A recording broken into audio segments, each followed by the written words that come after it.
Well, greetings, Imagination Connoisseurs. Once again, it is I, the notoriously sanctimonious Robert Meyer Burnett, here with Robservations, the show about something. Robservations live chat number 208. My God, that's a lot of talking. I mean, how many college professors? This is like a 3-year college course. Not that I'm necessarily qualified to teach a college course, but if I was, you guys that have been here since the beginning, you've listened to me talk for a very, very long time. That's either a good thing or a bad thing. Only you can decide whether that is the case. But welcome, Imagination Connoisseurs. Welcome to you members of this, the Post-Geek Singularity community. It is wonderful to have you here today. And I'm not going to lie. I think we're on a Star Wars roll on this show. I got Star Wars on the brain. I've been thinking about nothing less other than The Mandalorian and the Rise of Skywalker and what does it all mean and how does it relate to me and how do I feel about it and how do you feel about it? And I just keep talking about it and people seem to enjoy it. So we're going to continue rolling on and we're going to talk about Emperor SHEEV Palpatine, the architect of all of the horrors of our lives, apparently. And he's coming back, people. SHEEV is on his way back. You know, I've got that hot toy they used to put his likeness on the new Rise of Skywalker poster. And I got to say, my love of hot toys has been justified even further. A hot toy figure is now canonical in at least the Star Wars merchandising or marketing universe. So kudos to Disney. A lot of people have been saying, a lot of other websites are saying that, oh my God, they used a hot toy photograph to be put on the poster. I say, why the heck not? That just goes to show you how good hot toys really are. And it's just that much more. There's more arrows in my quiver to justify my enormous output of expenditure buying hot toys. So you know what? I don't have to apologize anymore. I just point to that Rise of Skywalker poster. I have to tell you, I think I've come up with a new, I have one of the original Star Wars. It's called a birthday one sheet. And the birthday one sheet was created after Star Wars had been playing for a year. And it was given to theaters in 1978 that had been playing Star Wars for a year. And it was a birthday cake with the Star Wars logo on top of it. And it was the first 12 Kenner Star Wars action figures against a nice black background. And it said 1 year old today. It is a one sheet. It is a movie poster that was put in a movie theater. I actually have one, and I have the much coveted version of it, one that was rolled. I know anyone who knows anything about movie posters is like, where did you get that? Heck, I'll tell you. So my friend Jonathan Rosenthal's dad used to work for Fox Marketing. This is a good story. This is an LA story. Very proud of this story. So I'd never been to Jonathan Rosenthal's parents' house before. I'd never really met his parents. And I'm at their house. I think it was in Calabasas. And I'm just hanging out, talking. And then he tells me he's in charge of marketing at Fox during the time Star Wars came out. And I, of course, have collected Star Wars one sheets, official movie posters, most of my life, since at least I was 10 or 11 before I could get my hands on them. And I said to him, I go, dude, I got to ask you a question. Were you there when they made the Star Wars birthday poster? And he goes, oh yeah, I spearheaded that. And I said, you know, because the poster is predominantly black and movie posters, when they were all put out by the National Screen Service Corporation, they were all folded. So they were folded down the middle and then there were two horizontal folds. So they were folded. A one sheet at the time with a white border is 27 by 41 inches, 27 inches by 41 inches without the white border that we see nowadays in posters in theaters. If there even is posters anymore, which they're phasing out, they're 26 by 40 because they don't have the white border around them. But there used to be a company called the National Screen Service Corporation, and they had different outlets across the United States, and they would supply all the movie theaters with all the movie posters that were made. They manufactured them. And the reason there's numbers on the bottom right corner of posters, and they would say on the very bottom, property of National Screen Service Corporation, is after they were finished being used, they were either supposed to be destroyed or returned. So that's what one sheets were all about. And you know, most movie posters that people see are what are called one sheets. And I wanted one of these Star Wars birthday posters, and I was never able to get one. And the ones I I contemplated buying, and they were hundreds of dollars, were always folded. And black posters, as anybody who collects movie posters, know, black posters don't really look so great when they've been folded the way normal movie posters are folded. Even if you get them linen backed, they don't look so great because usually the ink has been cracked and the lines are permanently etched. So, I talked about this. I said, birthday poster. And I said to him, I go, dude, I have always wanted to get one of those posters. I've never bought one because of the folds. He goes, oh, come with me. So I go out to Jonathan Rosenthal's dad's garage. He takes me out to the garage, and he's got those like art drawers, those thin drawers that you put artwork or prints or whatever in to store them flat. Dude opens the door, opens one of these art drawers, and there before me is a stack of rolled Star Wars birthday cake one sheets. The 1-year-old today. Oh, great kids. Hey, are you gonna bark and bark and scream? Right there, Tallulah and Gilbert were here, but there's a lot going on here at the household today at the Burnett domicile. We got Elizabeth's mom's getting her hair done. We got Elizabeth's friend Melinda's getting her hair done. Zoe's here, probably printing stuff. You just never know what's going on. There's a lot of activity happening. But anyway, long story short, Mr. Rosenthal said, take one. Dude gave me a mint condition rolled Star Wars birthday one sheet. I have never hung it up. I've been contemplating mounting it to linen. Now, normally you don't necessarily have to linen back a rolled poster, a rolled movie poster. And these are not Mondo posters. This is not some artist creating a poster that's a movie poster. Not to take anything away from Mondo. I don't collect any of that stuff. I only collect movie posters. And I don't even collect one sheets anymore. I just collect big paper because I'm a snob that way. But I don't even collect many movie posters anymore. I've got a few. The only one sheet that I have displayed here at home is my beautiful mint condition, linen back, museum quality framed Dr. No one sheet from 1962, the original first James Bond movie, the American one sheet for Dr. No. I have that. So I actually have a Star Wars birthday poster.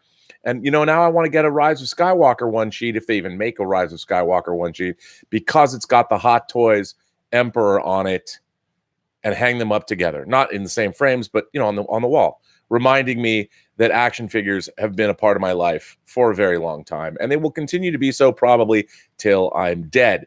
It also is a reminder or a way to justify my horrible obsession with Hot Toys figures that just grows by every passing day. Apparently in Hong Kong, the deluxe Ben Affleck Justice League Batman has been released, and with all of his accessories and different expressions and different head sculpts. I mean, I'm talking, this is some primo Hot Toys action. Got to get in on that. I don't know when it's going to arrive in the States.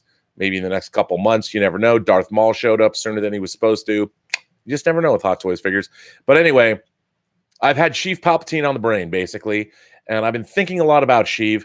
And I just want to jump right into it because this chat today was actually inspired by a reader's letter. But before I read her letter, and that would be Catherine C. wrote a letter. Catherine C., Imagination Connoisseur, Catherine C.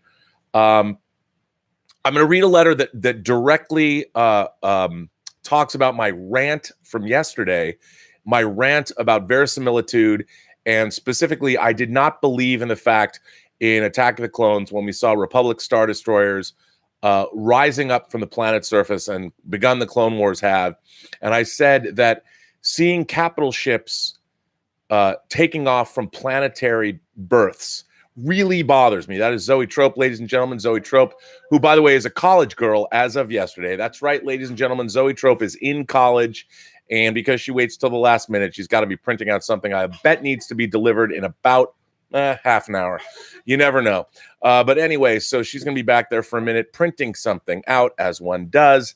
However, so because of verisimilitude, and I was talking about the fact that one of the things that Star Wars, I've always loved the fact that capital ships were capital ships. And in science fiction films, it is sort of understood that even in real life, if you're going to build larger spaceships, you don't build them on Earth because of the energy that would be required to carry them aloft.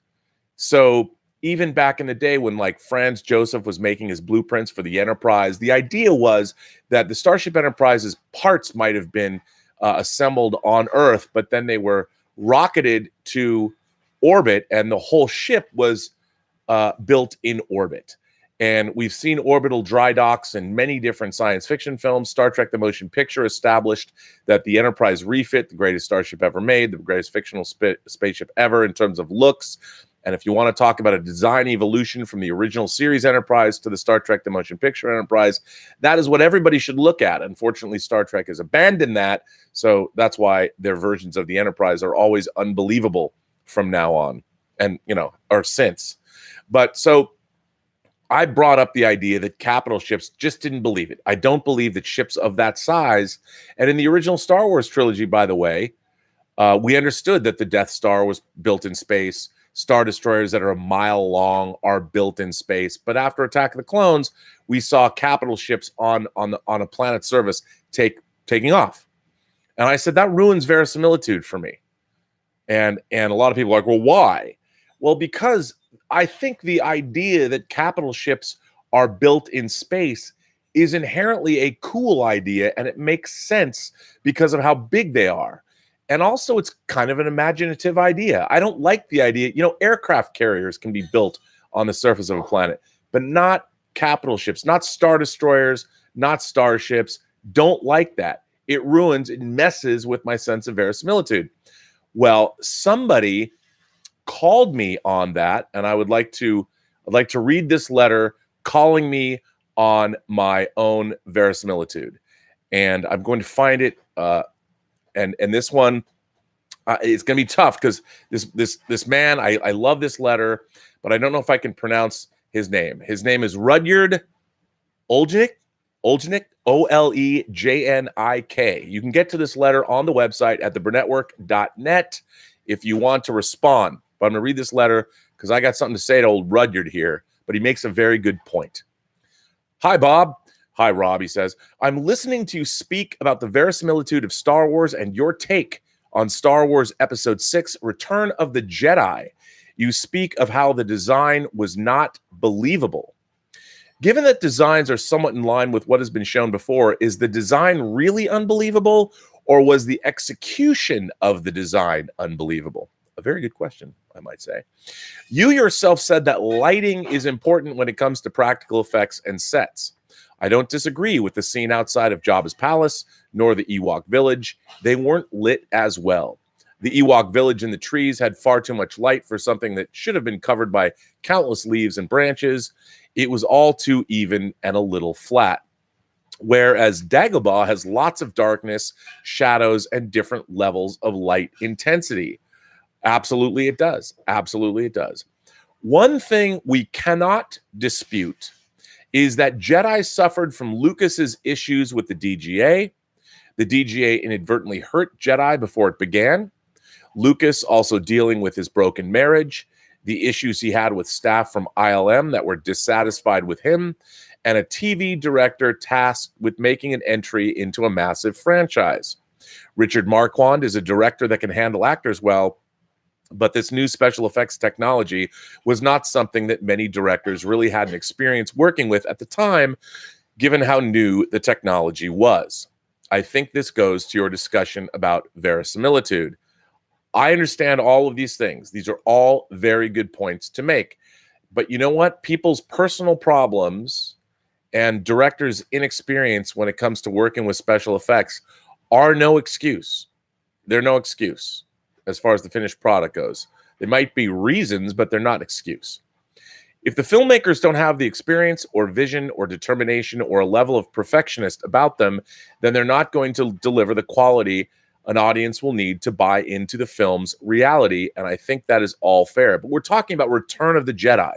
And at this point, Star Wars was a massive cultural phenomenon. Not only that, but it was hugely popular and a gigantic moneymaker.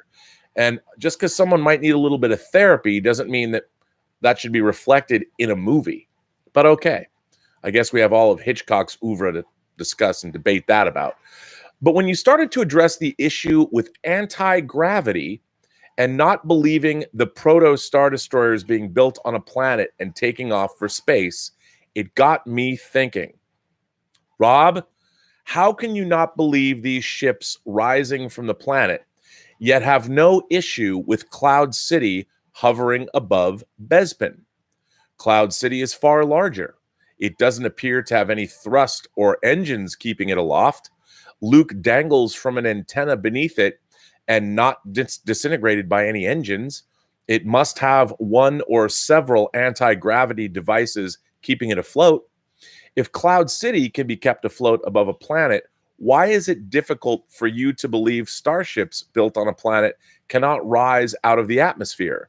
I'm just curious how you reconcile those two examples. As always, it's great listening to you share your knowledge, experience, and questions. Regards, Rudyard O. Well, my simple answer to that is Cloud City is real. I believe Cloud City because Cloud City is obviously a city in the clouds. So I believe it. But now, here's the thing. Here's the thing about Cloud City. This was not the first Cloud City that we've seen in science fiction, at least depicted in the media. I would like to say that there's a third season Star Trek episode called The Cloud Minders. And there is. And there is a city in the clouds called Stratos. Now, the hows and whys of why a city can be held aloft by whatever means necessary, whether it's anti-gravity mechanisms, whether it's some kind of fictional technology, they don't have to explain, whatever. Stratos and the Cloud City of Bespin is a one-off. It is unique. The whole point of its existence in The Empire Strikes Back is to show us a wondrous, magical place that we haven't seen anywhere else in the Star Wars franchise. Indeed, it was depicted as being very special. Cloud City, something that is not part of the norm. Now, I don't presume to know why. I'm sure there's a canonical explanation that's either in Steve Sansweet's encyclopedia that I can go in and look up in my Imaginarium, or go to Wikipedia and figure out, okay, why is the Cloud City of Bespin held aloft? I believe that because it's a singular image, whereas the idea of capital ships in the Star Wars universe, as seen in the first trilogy all the way through the end of Jedi, and even in the Phantom Menace, because if you remember, even in Attack of the Clones, the center of the Nemoidian ships could descend, and those could land. Like, I believe that those center sections could come down, they could come apart and land.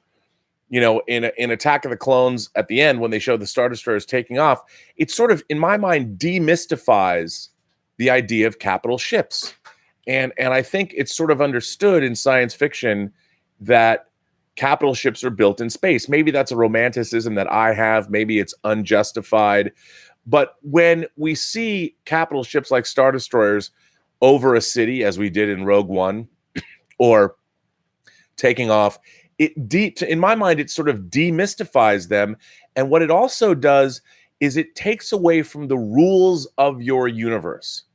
If the Starship Enterprise can land, or it can go underwater, that seems to be what that makes me do, is not believe in the reality as established. The Enterprise becomes magical. It doesn't make any sense that a ship like the Enterprise would be able to descend and work in a water environment. Sure, it can work out in space, but different environment. I don't believe it. I don't believe it. And maybe that's a deficiency. Maybe it's get off my lawn. But I just don't believe it. And by the way, rules in fictional universes where things can and can't go is what establishes the believability of those universes. I mean, there's a reason why you have to take a shuttle Tidarium, or that class of a shuttle, to go from a Star Destroyer down to... There's a reason why in Endor there's a landing pad for shuttles and not a giant Star Destroyer landing pad. Now, people could say that, it's just not practical to build a Star Destroyer landing pad when you have shuttles. You know why it's not practical? Because Star Destroyers are not supposed to land. If they were supposed to land, they wouldn't be built in the shape that they're built in. They just like the Starship Enterprise. Now, the saucer section of the Starship Enterprise can land. The drive section cannot. I believe that. That's why you have saucer separation. So if you have saucer separation, here was another thing. In J.J. Abrams' Into Darkness, if you saw the saucer section of the Enterprise underwater, I would have bought off on that.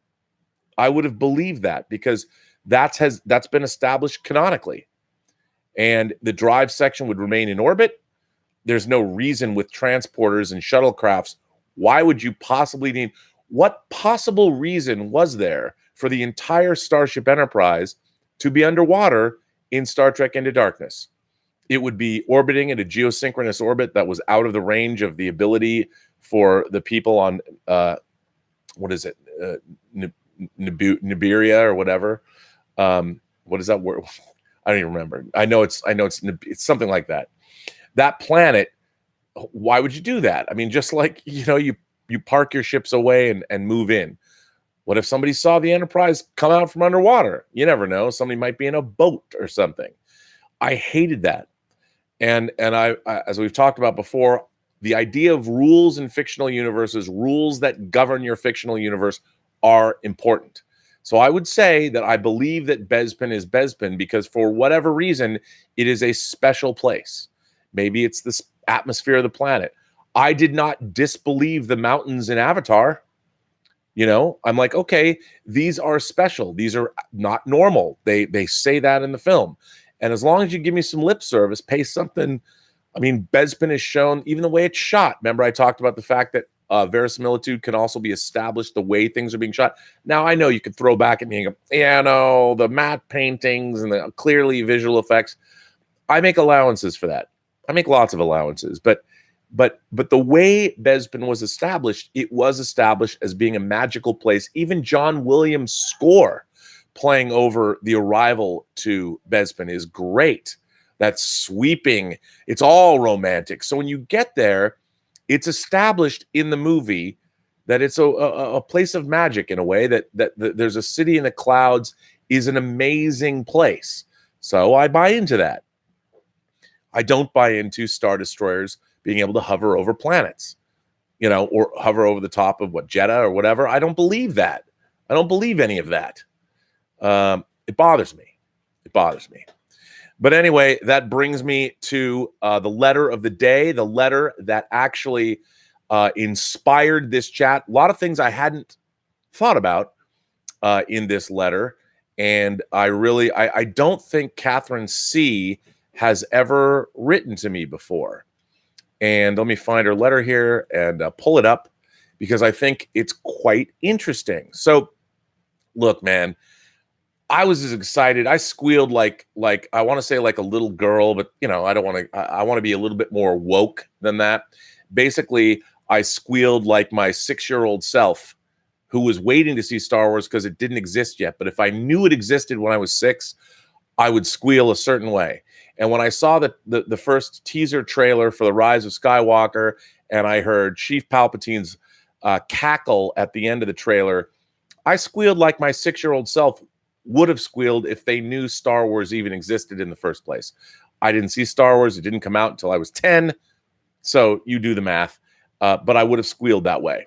And I love this idea. I mean, as somebody, when Star Wars was being very carefully re-injected into the pop culture zeitgeist, beginning with Dark Horse's Dark Empire and Timothy Zahn's Thrawn trilogy in the early 90s, I was all in.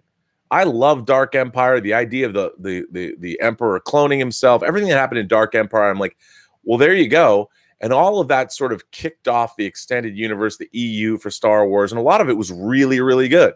Of course, we already dealt with the idea of the Solos having twins. We dealt with Luke.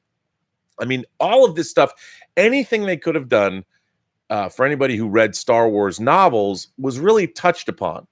So one of the problems I think that many people have with this new trilogy is we already had 2 decades of stories dealing with characters even before and after the prequel trilogy that dealt with what happened with Luke, Han, Leia, Chewie, R2, 3PO, Lando.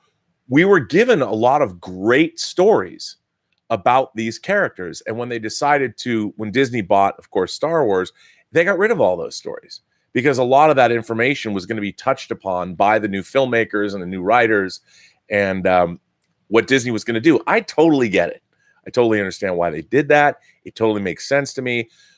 But then those filmmakers are now tasked with coming up with ideas that are at least equal, if not better, than what we had already seen in all of the various incarnations of Star Wars, whether it was in novel form or whether it was in Clone Wars form or whatever form it was in. You got to do better. And that's why when you take over a franchise that has such a rich background in all of these stories, whether they're in comics, whether they're in books, I think filmmakers, I've always believed, you have a basic responsibility to delve into this stuff and cherry pick it and make it your own. Look what the MCU does. The MCU uses Age of Ultron, for instance. The Age of Ultron film is nothing like the Age of Ultron comic. However, it takes some inspiration from it. The Winter Soldier storyline, as I've talked about a lot, was right out of Ed Brubaker's Winter Soldier storyline, which was great.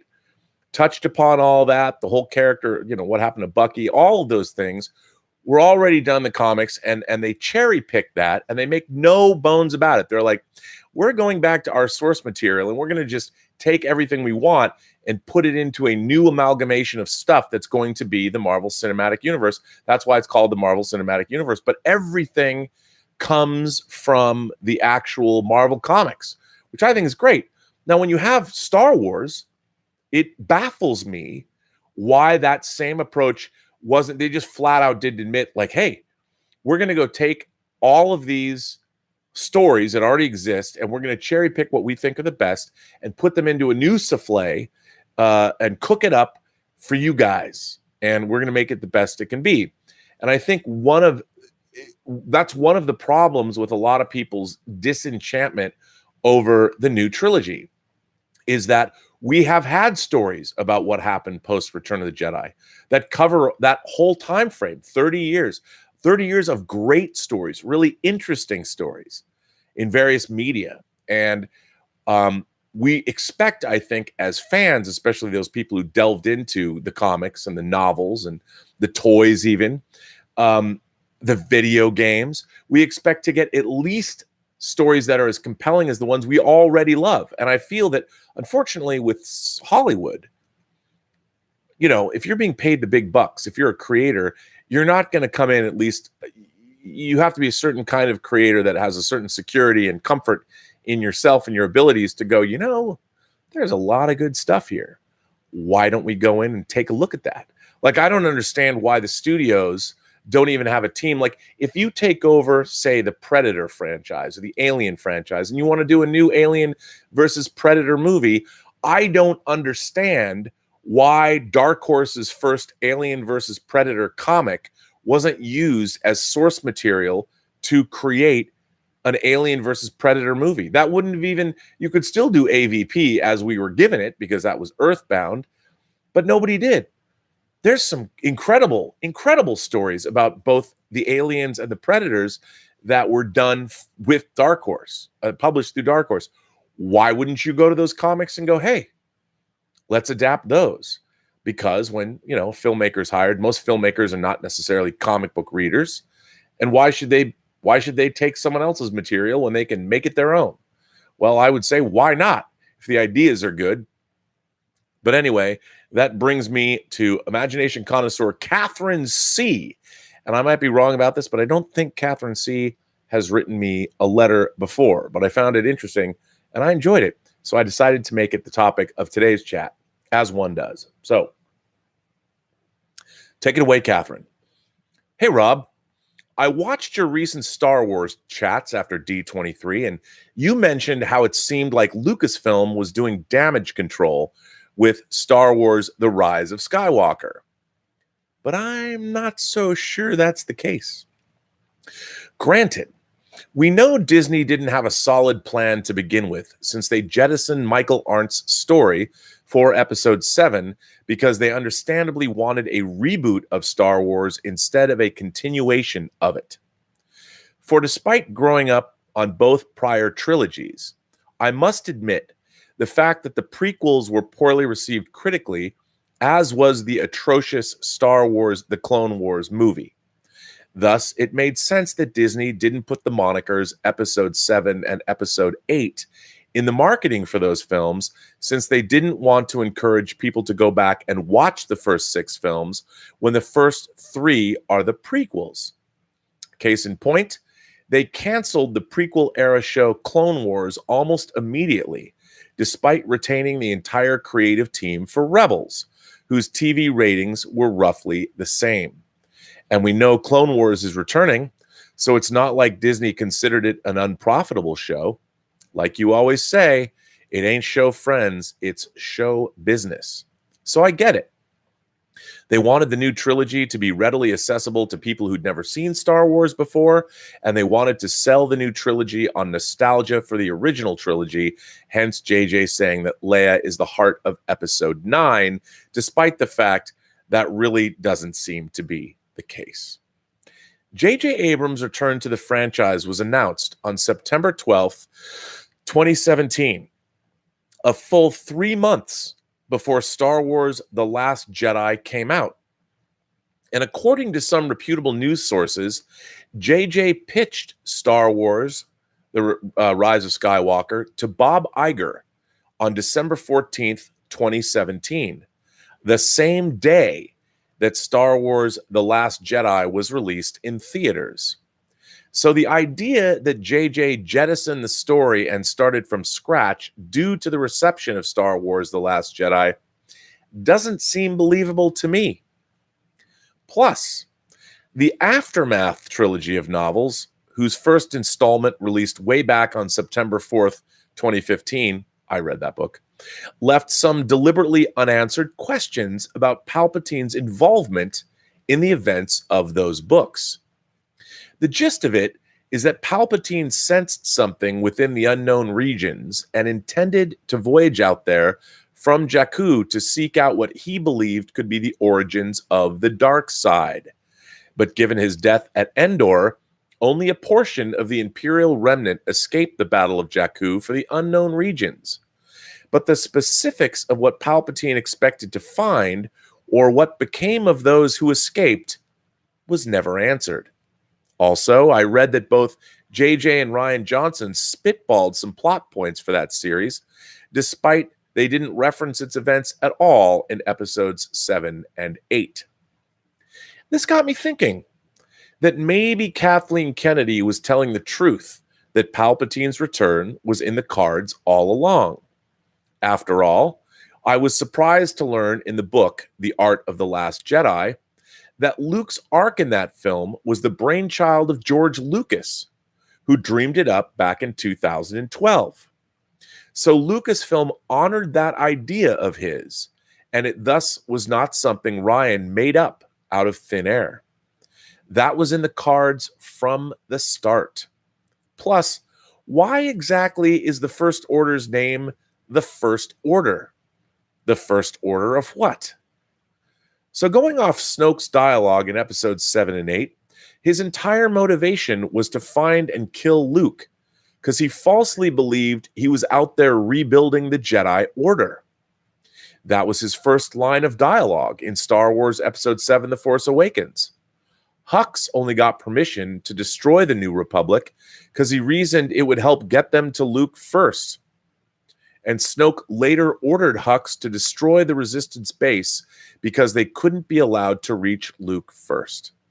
And in Episode 8, Snoke reiterates that as long as Luke lives, so does the Jedi Order. Thus, when he read Rey's mind and discovered Luke had given up, he was genuinely shocked and pleased. With his goal essentially accomplished, he became obsolete to the story and was thus killed off.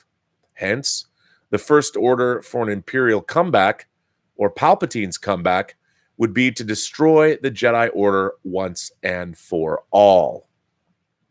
This is why many critics and pundits opine that the First Order operates like a cult, where their troopers are brainwashed as children, their military leaders Hux and Kylo Ren are incompetent and petulant, which makes them easier to control, as Snoke alluded to in The Last Jedi with his line, "You wonder why I keep a rabid cur in such a place of power. A cur's weakness, properly manipulated, can be a sharp tool, and major accomplishments like destroying the New Republic don't even have their supreme leader in attendance. It's a cult, like a toolbox Snoke used to find and kill Luke as the first order of business for Palpatine's comeback. And a rabid cur like Hux are drunk on the Neo-Imperial Kool-Aid, oblivious to that true goal." Now, I know I may be way off base on this, but it seems to make some sense.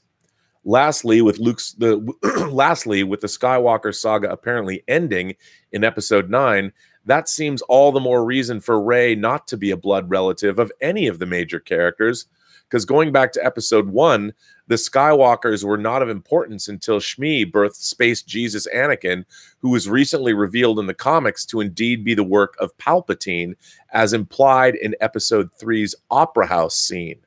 So I expect the question is more why Rey is the protagonist rather than whose bloodline she belongs to.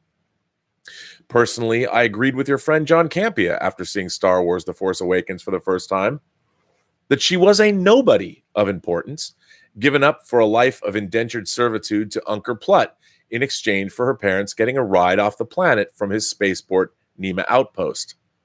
And as earlier mentioned, with Jakku being an important location for Palpatine in the Aftermath trilogy, plus being the home of Lor San Tekka's Church of the Force, then the question of why she makes more sense to me than who she is. So while initially I may have been the only person on the exhibit hall floor at Celebration Chicago who was less than thrilled with Palpatine's return in the trailer, seriously, everyone was cheering thunderously and I was quiet and uneasy about it, having reconsidered all of my aforementioned points, perhaps his return will be justifiable to the story after all, and not just damage control. And I met Ian McDermott twice that weekend, so I'm very happy for him. Oh well, I've rambled too long. Hopefully it wasn't too boring or tinfoil hat-ish. Best regards, Catherine C. Well, first of all, loved all this. I loved all of this speculation. I loved how you supported it with great examples. First, I don't know if I buy into everything that you're saying, because once again, the trilogy of books, the Aftermath trilogy, and how they relate to what's actually going on. I don't know if, look, we have a new story group. I get it. There's a lot more. They're paying attention to Star Wars canon over the course of all of these different media, whether it's comics, whether it's books, whether it's the new Clone Wars series, whether it's Resistance. And I think that's a good thing. They're forging their own Star Wars extended universe and their own mythology, which I love. I love all that. And what you were saying, I loved Ian McDermott as the Emperor. I don't think there's anybody who doesn't love Ian McDermott as the Emperor. I have to say, one of the things when I first saw Return of the Jedi was he looked a little too Snow White to me. I don't think it's a stretch to say that a lot of people back in 1983, when they watched the Emperor come down that platform, come down the ramp out of that shuttle, that they were not thinking about the evil witch in Snow White with the apple. However, as the course of Return of the Jedi unfolds, one of my favorite things about Return of the Jedi, even though I said it was the most disappointing cinematic experience of my entire life, which a lot of people are like, well, I'll never listen to you again, I'm unsubscribing, which you gotta vote your conscience. I understand that. But I do think that everybody loves Ian McDermott as the Emperor, and the throne room sequence in Return of the Jedi is undoubtedly a highlight of the entire Star Wars trilogy. There is no doubt about that. I love that scene. I think it's one of my favorite scenes in any fantasy movie. The whole way it's done, the design of it, the way it's shot, that scene I think is beautiful, the way it looks.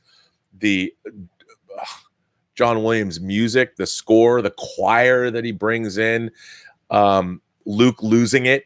You believe when Luke comes up in the frame with that scream and his lightsaber over the back of his head. I mean, you're like, this dude is going down to the dark side. He is going to lose. And then he doesn't. He throws his lightsaber away. That scene is incredible. And it was an incredible way to end the original Star Wars trilogy. And no doubt in my mind, and as much as I have problems with Return of the Jedi, I certainly don't have problems with that scene.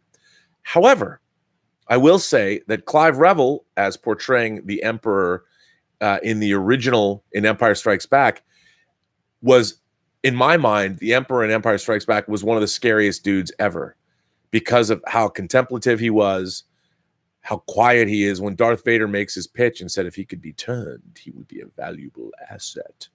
And when the Emperor's like, yes, yes. I mean, he's pondering this, but his quiet, calm demeanor was scary as everything. And it really bothered me when I understand, because the way they did the Emperor and they had to cast somebody else. I get that.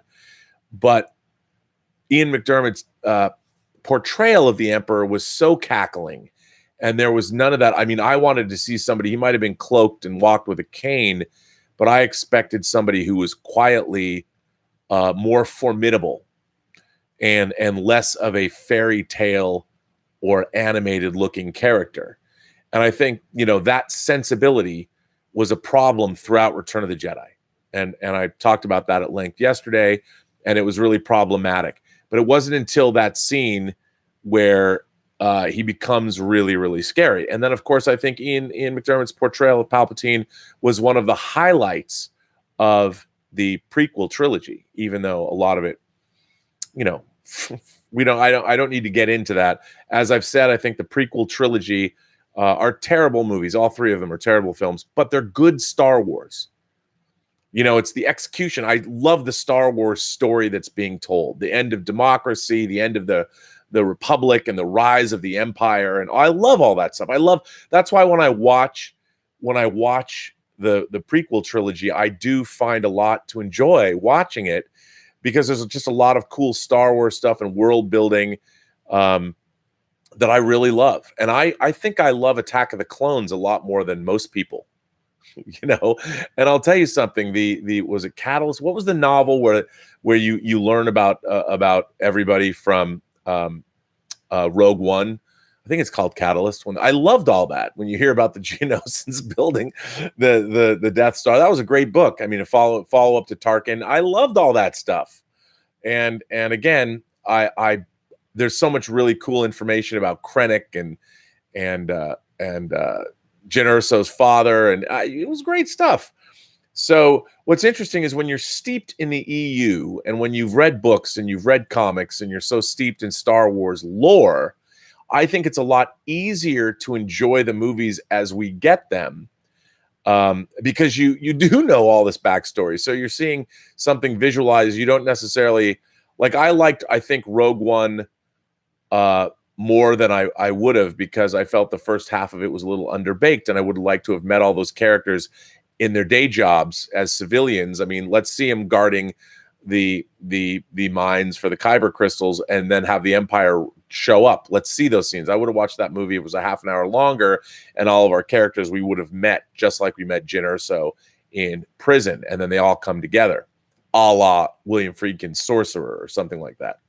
But anyway, that's an aside. But I do think that the more you know about Star Wars lore, including whether you've watched all the Clone Wars and Resistance and all of those things, it does help your enjoyment of the entire franchise as a whole. I think it's important. But the idea of Palpatine coming back, I love this idea. But now they have to make it seem like this was the plan from the very beginning. Was it? I tend to doubt that, because if it really was the plan from the very beginning, remember, J.J. Abrams, it was Colin Trevorrow who was going to take over and direct Episode 9, and he was let go.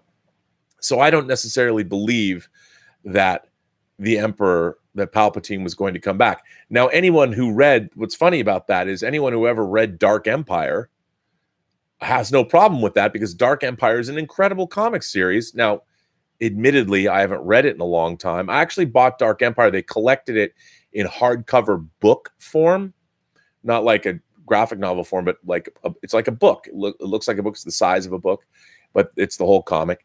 And I have that. I haven't read that in a long time. I want to go back and read Dark Empire, because obviously the way they brought Palpatine back in that, I loved. I thought it was great. I love Dark Empire. Dark Empire 2, not so much, but Dark Empire I really thought was great, and I quite enjoyed it.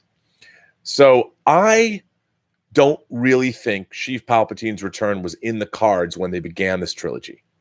I think as they moved on, maybe, because why not? Why not? I mean, Kylo Ren, I like to see. To me, he doesn't even live. If Kylo Ren were, I've talked about, and I'm not the first person to say this, Kylo Ren seems like he's fronting a Vader cover band. Like I don't like that character. I don't like the way he's drawn. I know Ali State is like, if she ever watches these things on Twitter, is like, what? I love Kylo Ren. I get it. I know a lot of people love Kylo Ren. I love Adam Driver as an actor. I think he's been very poorly written in both movies. I think he could have been made far more interesting. I can't buy into a villain who has a temper tantrum and uses his lightsaber to slice up a control panel on a spaceship. I can't. He's uncontrolled. He's undisciplined. He's just a punk.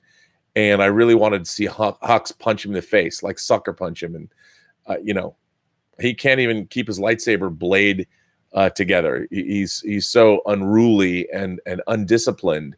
And I just, whatever. But that's who we got. And I really did enjoy, I have to say, the things I really liked in Last Jedi were the relationship that Kylo Ren and Rey were having with one another. I thought that was a highlight of the film, just like I thought the portrayal of Luke, as evidenced, well, what Catherine says in her article or letter, I loved seeing where Luke was at, how it demythologized the Jedi, this idea that the Jedi were wrong. I love this.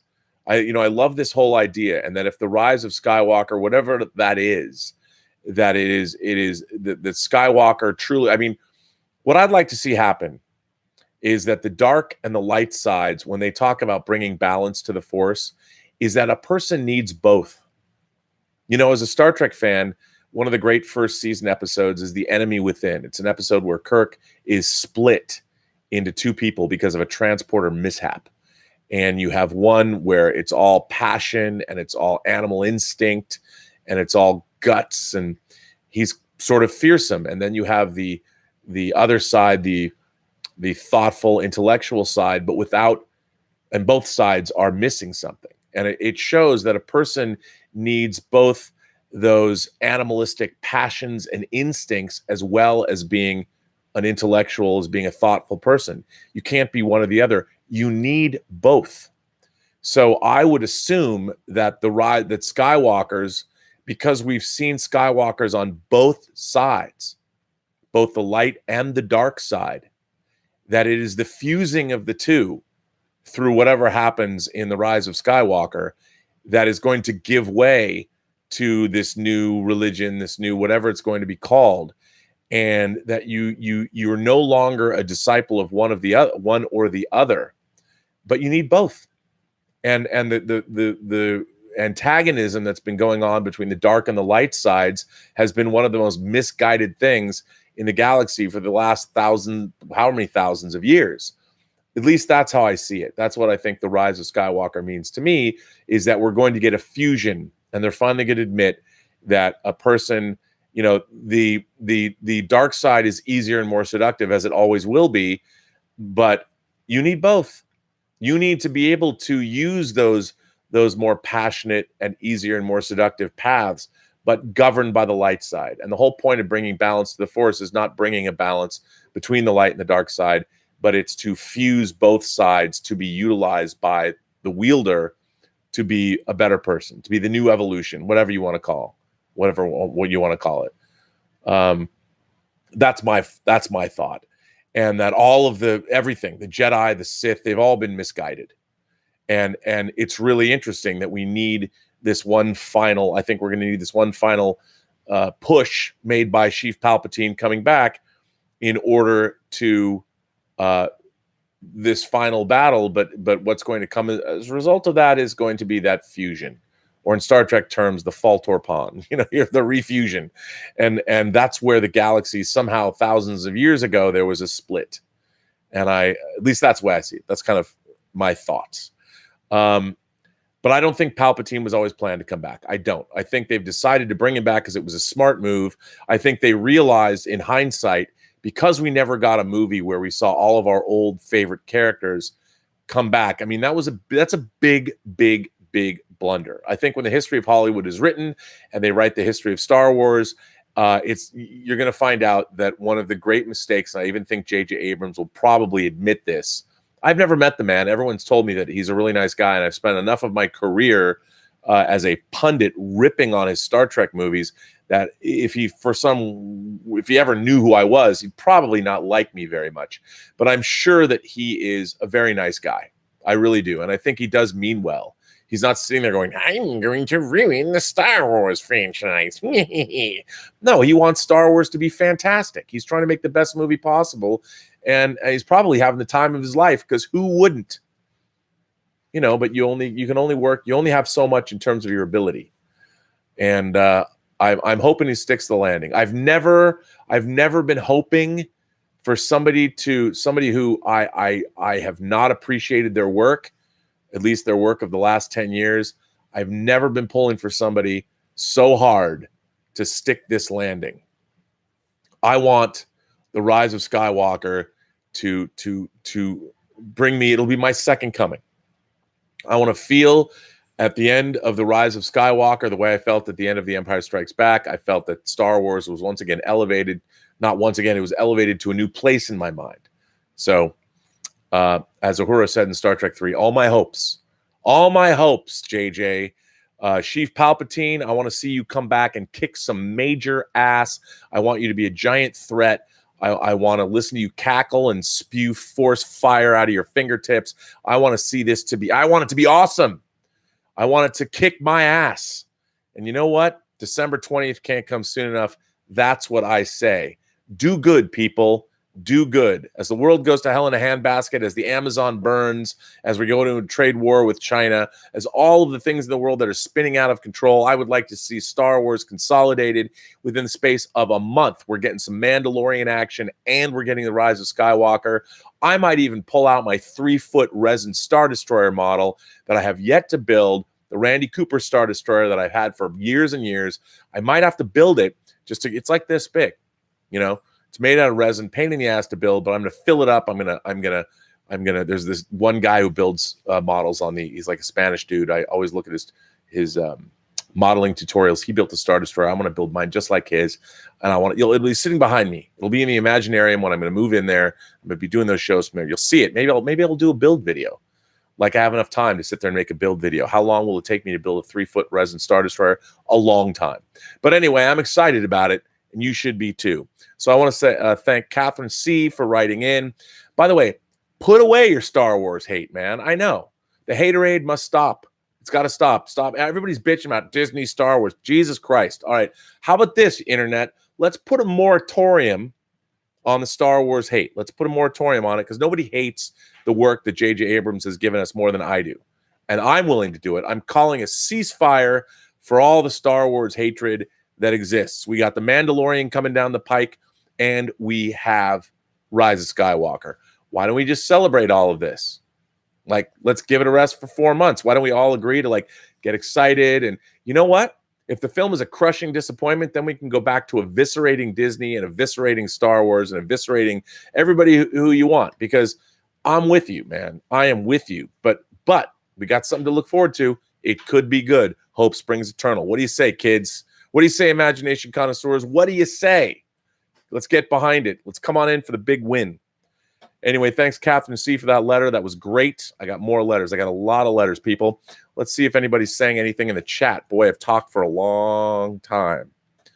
I did yesterday, too. See, I didn't realize Star Wars has got me all at Twitter again, not just on Twitter.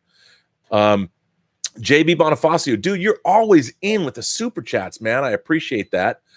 In my opinion, the C-3PO red eye meme is funnier than Dark Ray. Okay, I got to say, I even posted one. I saw a C-3PO meme today. It was an upper and lower version, and the one was from C-3PO from the beginning of Star Wars and the Blockade Runner, kind of looking up like this, and it said 419, like a clock, and then below that was C-3PO with his red eyes, and it said 420. And I'm like, okay, I laughed at that.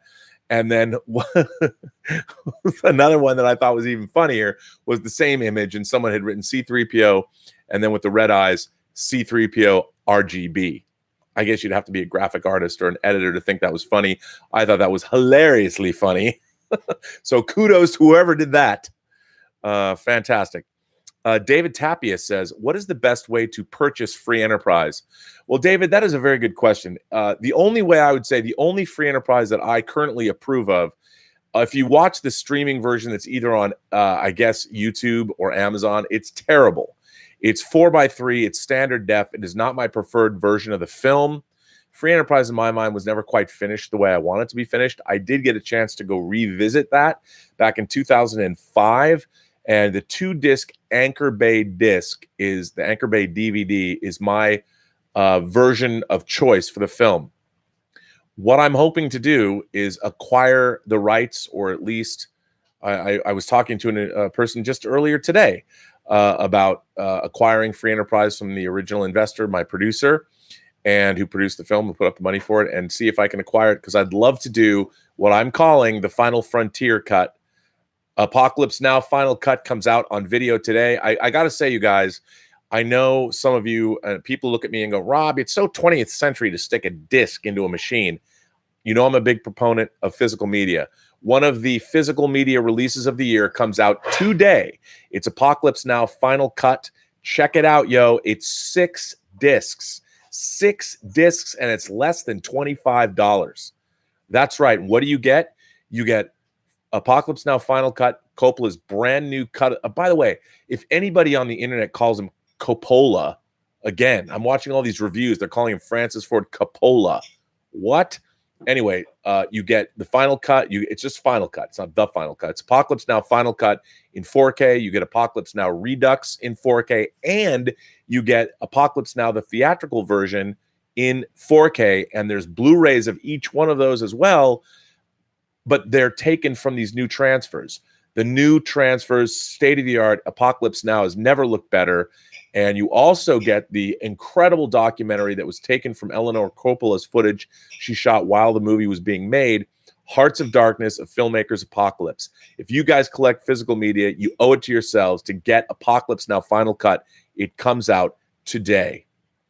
But free enterprise, hopefully I will get out a 4K version of it next year. That's my goal. It'll be what I consider to be the definitive version of the movie. But until then, if you can find the Anchor Bay DVD, the 2-disc set from 2006, that's my preferred version.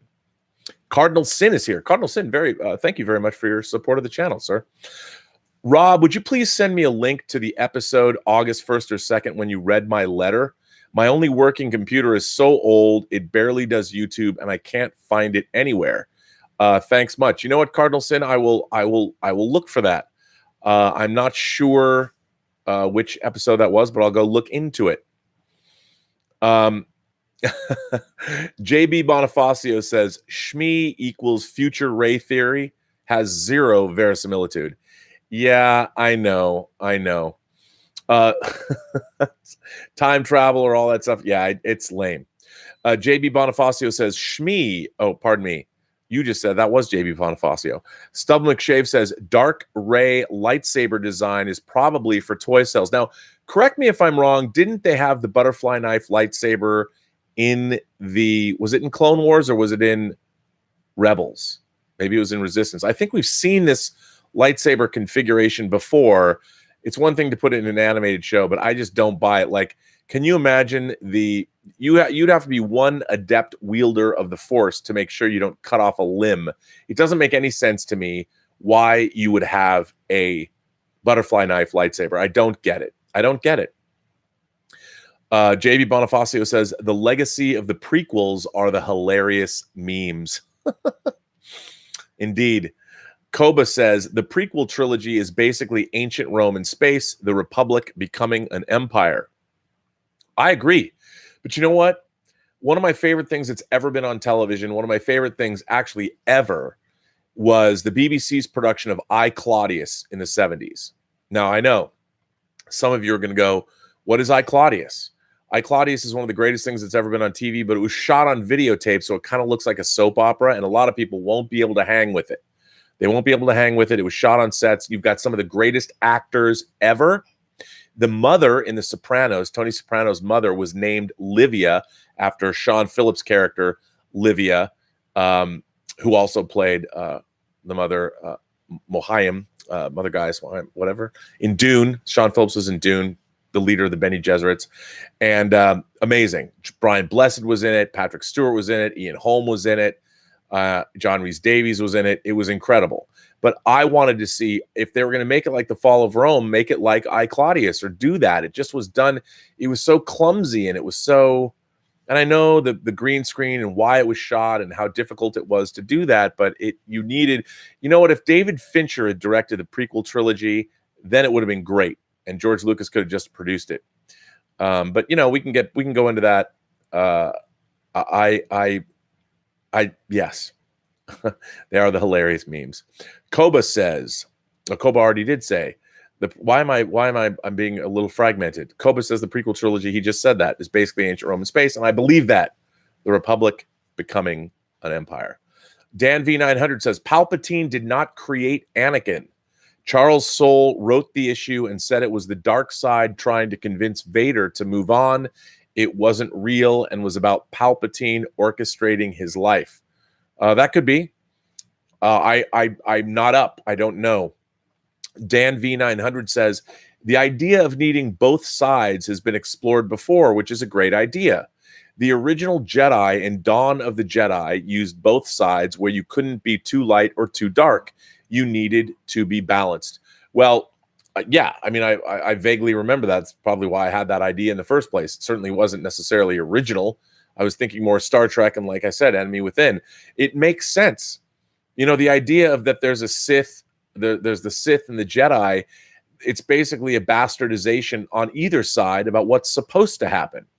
You know, I mean, you need both sides. You need both sides to do anything. You need to be a cunning warrior in addition to being a pacifist and an intellectual. You need both of those things in order to function. And I think that both, and I could see Rian Johnson where he was going. I mean, Luke was disenchanted with the Jedi. And if they're smart about that, it's Luke's disenchantment that might lead Rey to understanding she has to embrace the dark side in some way, shape, or form, because otherwise, how is she going to know how to bring balance to herself? She was beginning to learn the ways of the Force. She's clearly a Force-sensitive person, but she's been pulled toward one direction.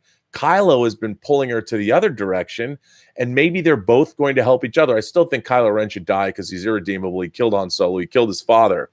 But maybe it's Kylo that has the final revelation. Maybe that's his legacy to the galaxy, is that Kylo Ren is the person that realizes that he needs to show that balance is crucial, that everyone's been wrong this whole time. Palpatine's been wrong. The Jedi have been wrong. And it's Kylo who has that final revelation. And in that being revealed to him, he knows he has to die because of his crimes. He has to die. He killed his father. Even Luke didn't kill his own father. But in doing so, it's Kylo that brings the revelation. Kylo brings the burning bush of knowledge with him that causes the rise of Skywalker. I would love that ending. I mean, that would help me out. And in doing so, I mean, what happens is that maybe it's Rey who figures this out. Maybe it's Rey who realizes that dark Rey, you got to dabble, you got to see what's up, right? You got to taste the forbidden fruit to see if it's truly forbidden and what you make of it. And maybe that's what she's doing. She's gone down this path and she doesn't exactly know. And Kylo is the one that realizes that, hey man, I've figured it out. We need to have both. And I can't go on because I killed my own father, but I can now bring this knowledge to you, and saves Rey from being sucked into the dark side. And she becomes the first manifestation of what happens. And it's called Skywalker because Ben Solo is a Skywalker, really part of that bloodline, Princess Leia's son. I'd love that. I think that'd be great. I'm in. Count me in. Of course, it could be not that way, but it could be that way, and I think it'd be great. Chris Pavoto says, Chris, by the way, thank you, sir, for supporting the channel. Very much so. Very much so. Thank you very much. Rob, love the show. My take on putting Jedi and Sith together isn't good. peace with both sides. Modern politics could be joined.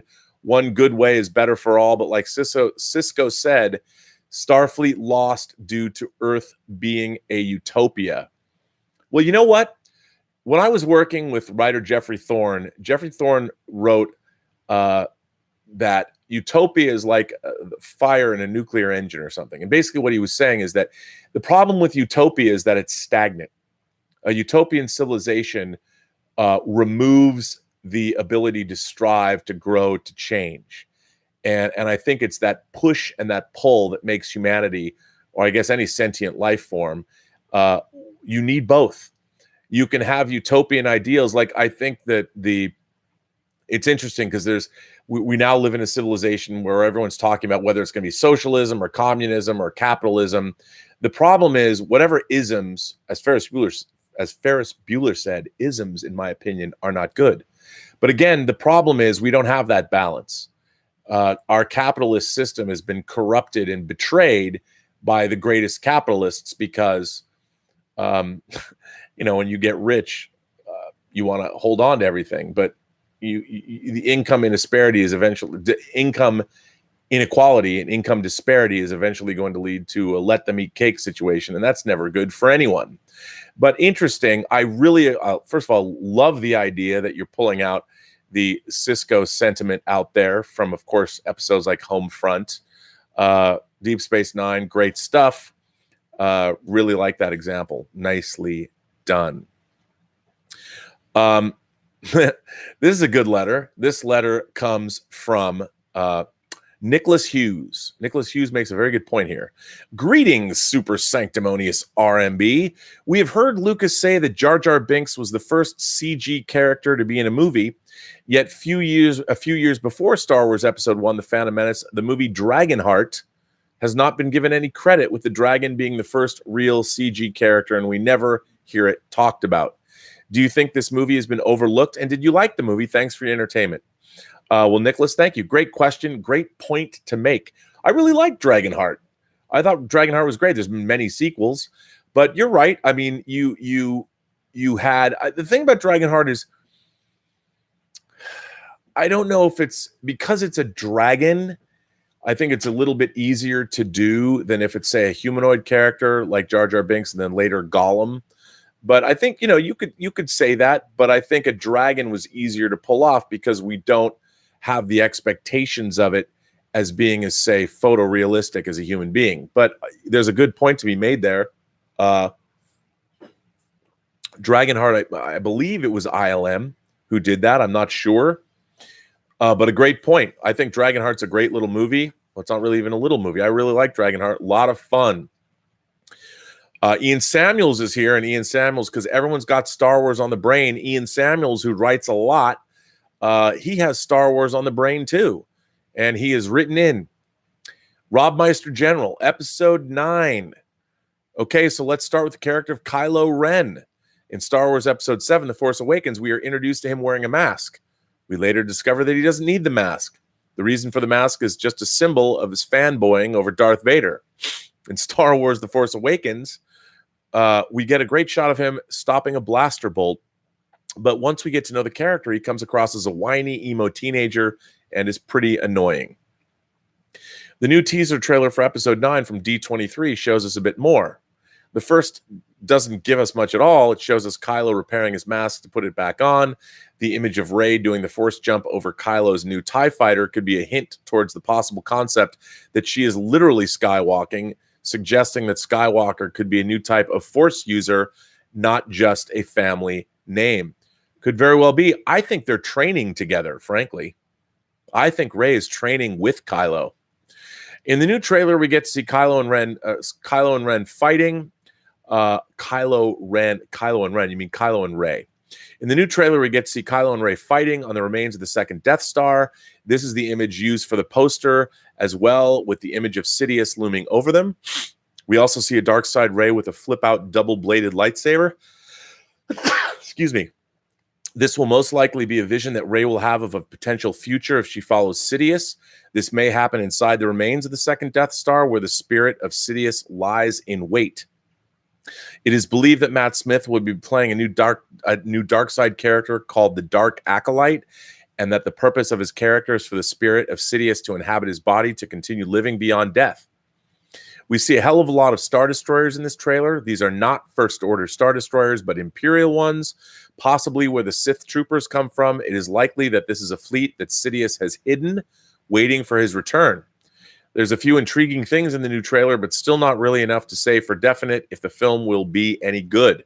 Hopefully, the final trailer we get, which is expected sometime in October or November, will give us more of an idea. But I guess we won't know for sure until December 19th. Well, Ian, thank you once again for writing in. I don't disagree with any of that. I mean, we'll see. I just hope we get a great, compelling film. A compelling film that rivals what The Empire Strikes Back made me feel. I know I can't be expected to feel how I felt when I was 13, but wouldn't it be nice? Wouldn't it be nice? This is a letter change of pace from Victor Acosta, and I thought when I first saw that he wrote a letter, I thought it would have something to do with Willow Yang, but it does not, thankfully. Although, ladies and gentlemen, I've got a Willow Yang letter coming down the pike. Yes, sirree, I do. And when Willow Yang writes, she's like the E.F. Hutton of Robservations. You all will listen. People are like, Rob, what are you saying? What's E.F. Hutton? I know it's a tough one. It's a tough one to say. Jumping back into the chat. Sujit is here. Before I read this letter from Victor Acosta. See, Victor, I'm making everyone wait for your letter. Sujit is here. Sujit says, Star Wars The Force Awakens is nostalgia. The Last Jedi is demythologization. Does that mean that The Rise of Skywalker is reaffirmation of the myth? Sujit, I like the way you think. The Rise of Skywalker is the reaffirmation. You know what? I would like to believe in what you were just proposing here. The Force Awakens is nostalgia. The Last Jedi is demythologization. Demythologization. That's a tough word to say. Does that mean The Rise of Skywalker is reaffirmation of the myth? I would say so. I would say certainly from a business standpoint, that's exactly what Disney wants. I want it just because I'd like to live in a world where people are excited about Star Wars again. You know, it's funny. I sit there and bitch and moan and complain about The Force Awakens. All I have to do is like go play with my Hot Toys. Or you open up that Darth Maul that just came out with the Sith speeder that Hot Toys makes. I'm like, I'm a Star Wars fan all over again. I know it's crazy. I think Star Wars belongs. Everyone should love Star Wars. I really believe that we need to live in a world where everybody loves Star Wars. And if Rise of Skywalker comes out and it sticks the landing, and Mandalorian comes out and it kicks much ass, as I think it will, everyone's going to love Star Wars again, because I am sick and tired. I'm even sick and tired of the vitriol from me. And I love Star Wars. I mean, I love Star Wars and Empire. I like Rogue One, but the universe of Star Wars, just Star Wars in general. You know, Force Unleashed. I loved Force Unleashed. I played that game from beginning to end. I was like, I went on a total Star Wars jag. You know, I just recently found it out in the garage, because I got all this crazy stuff out in the garage. I found my die-cast, I think it's a Revell model of a Naboo fighter. It's die-cast. Never made it. I'm like, you know what? I'm going to make this. I'm going to show it on the show. I've got all this stuff in the garage, and every time I pick something up that's vaguely Star Wars'd out, I love it. I mean, the Big Bad Toy Store sent out a thing saying they've got like $150 off the Bandai 1/72nd scale model of the Millennium Falcon. Now, I was thinking there, normally I would be like, oh my God, why wouldn't I buy that? But the thing is, I already built the fine molds Millennium Falcon. That's the 1/72nd scale. It's right up there. It's on my shelf up there. It took me months. It took me months to paint that. And I know that the Bandai Perfect Grade is bigger and it's a better kit, and they've got it for $150 off. But when am I going to build that? I'm not going to spend another 3 months of my life unless it's the D'Agostino studio scale Millennium Falcon, which God knows how long that would take, and it's $1,500 for that kit. But anyway, just an aside. I want to be excited about Star Wars again. I do. I want to go. You know why? Because I want an excuse to go into the garage, look through my long boxes, get my Star Wars comics. I want to read about the Hoojibs. I want to read about the Hoojibs, because, you know, I did not buy. I've got the omnibus, the first Marvel omnibus of Star Wars, but I didn't buy the rest because I'm like, oh, you know, maybe I should. Then I wouldn't have to look for my comics. Who jibs, man? Make it happen. Or not. Royce Freeman says, do you always feel director's cuts are superior to theatrical? Alien or Aliens? Very good question. I don't always feel director's cuts are superior to the theatrical. I will say, without a doubt, 100%, that the Lord of the Rings extended editions, I don't know if you want to call them director's cuts, are superior. Although, with one caveat, I vacillate between Return of the King, the theatrical version, or the extended version, which is a lot longer. But I do think that Fellowship of the Ring and Two Towers are way better, the extended versions. The director's cut, if you want to call it the director's cut of James Cameron's The Abyss, infinitely better. I'm a big Abyss fan, infinitely better. I also like James Cameron's longer version of Avatar.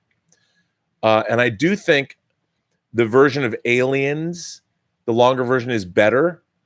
I do, but I understand when people go, yeah, but it's pretty cool when we don't see the colony.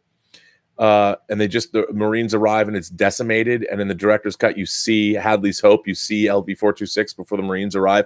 There is a strong argument that could be made, but I also like the horror of the fact that in seeing the colonists going about their business, when you show up and you see the colony decimated already, you realize that all those people suffered horrible fates. I kind of like that. But there's a lot of, I think in Ridley Scott's case, most of Ridley Scott's director's cuts, if you think about it, there are multiple versions. Kingdom of Heaven, The Martian, The Counselor, Legend, Blade Runner, Alien. Most of Ridley Scott's director's cuts, I think, are better. I think Star Trek, the motion picture, the director's cut, which isn't entirely finished the way I would have. It's not actually, it's not Star Trek, the motion picture, the director's cut. It's the director's edition of the film. It's not a director's cut. It's a director's edition. I know there's a difference. I was told to call it the director's edition and not a director's cut. But for the most part, I find director's cuts more satisfying because there's more story there. I thought the Terrence Malick's new version of Tree of Life that Criterion put out on Blu-ray this year is spectacular. Man, I love that movie. I like the theatrical version quite a bit, but when I put on, Elizabeth Was Gone, I watched on a Sunday. I was so transported. I loved it so much. So I think it's good. But it really depends. It really depends. I mean, I'm a story guy, so the more I can immerse myself in the world, the better off I think it is. But again, it's personal preference. It's definitely personal preference. There's a reason why that directors put them out, though. It's interesting. I haven't seen The Doors final cut yet. I hear that it's only a little bit shorter. I can't wait to see Apocalypse Now final cut because it's one of my favorite movies of all time. Can't wait. I don't like Redux, but Apocalypse Now Redux was not necessarily a director's cut. Coppola has said that final cut is his preferred version of the movie. I like the theatrical cut of Apocalypse Now way better than Apocalypse Now Redux because, of course, as you learn in Apocalypse Now, what is the golden rule when you're in Vietnam going up the Nung River? Never get out of the boat. Never get out of the boat. And Apocalypse Now Redux, they get out of the boat way too many times. At least that's just the way I've seen it. Chef DeMac says, hey, Rob, Chef DeMac. Why do I say Chef? Chef DeMac says, hey, Rob, just ordered the 2-disc free Enterprise on Amazon. As you were talking, they said it was the last one. Yeah, man, it's out of print. It's been out of print for a while. I'm glad you got one. I think I've only got one left. I keep giving them away. Stubble McShave says, did you have Betamax? I had one for a short while. I did not, but in my young whippersnapper days, when I was a young man, when I was 15 and 16 and working in video stores, I sold my grandparents a Super Beta machine because I loved Super Beta and basically I wanted to use it. But I never owned a Betamax myself. My first VCR was an RCA VFT 625 with the piano key buttons. Then I upgraded to 650, which was rad. I love that VCR. Will Yang is here. Willow Yang says, if someone has made a woman-free cut of The Last Jedi, someone has to make a Wesley-free cut of The Next Generation.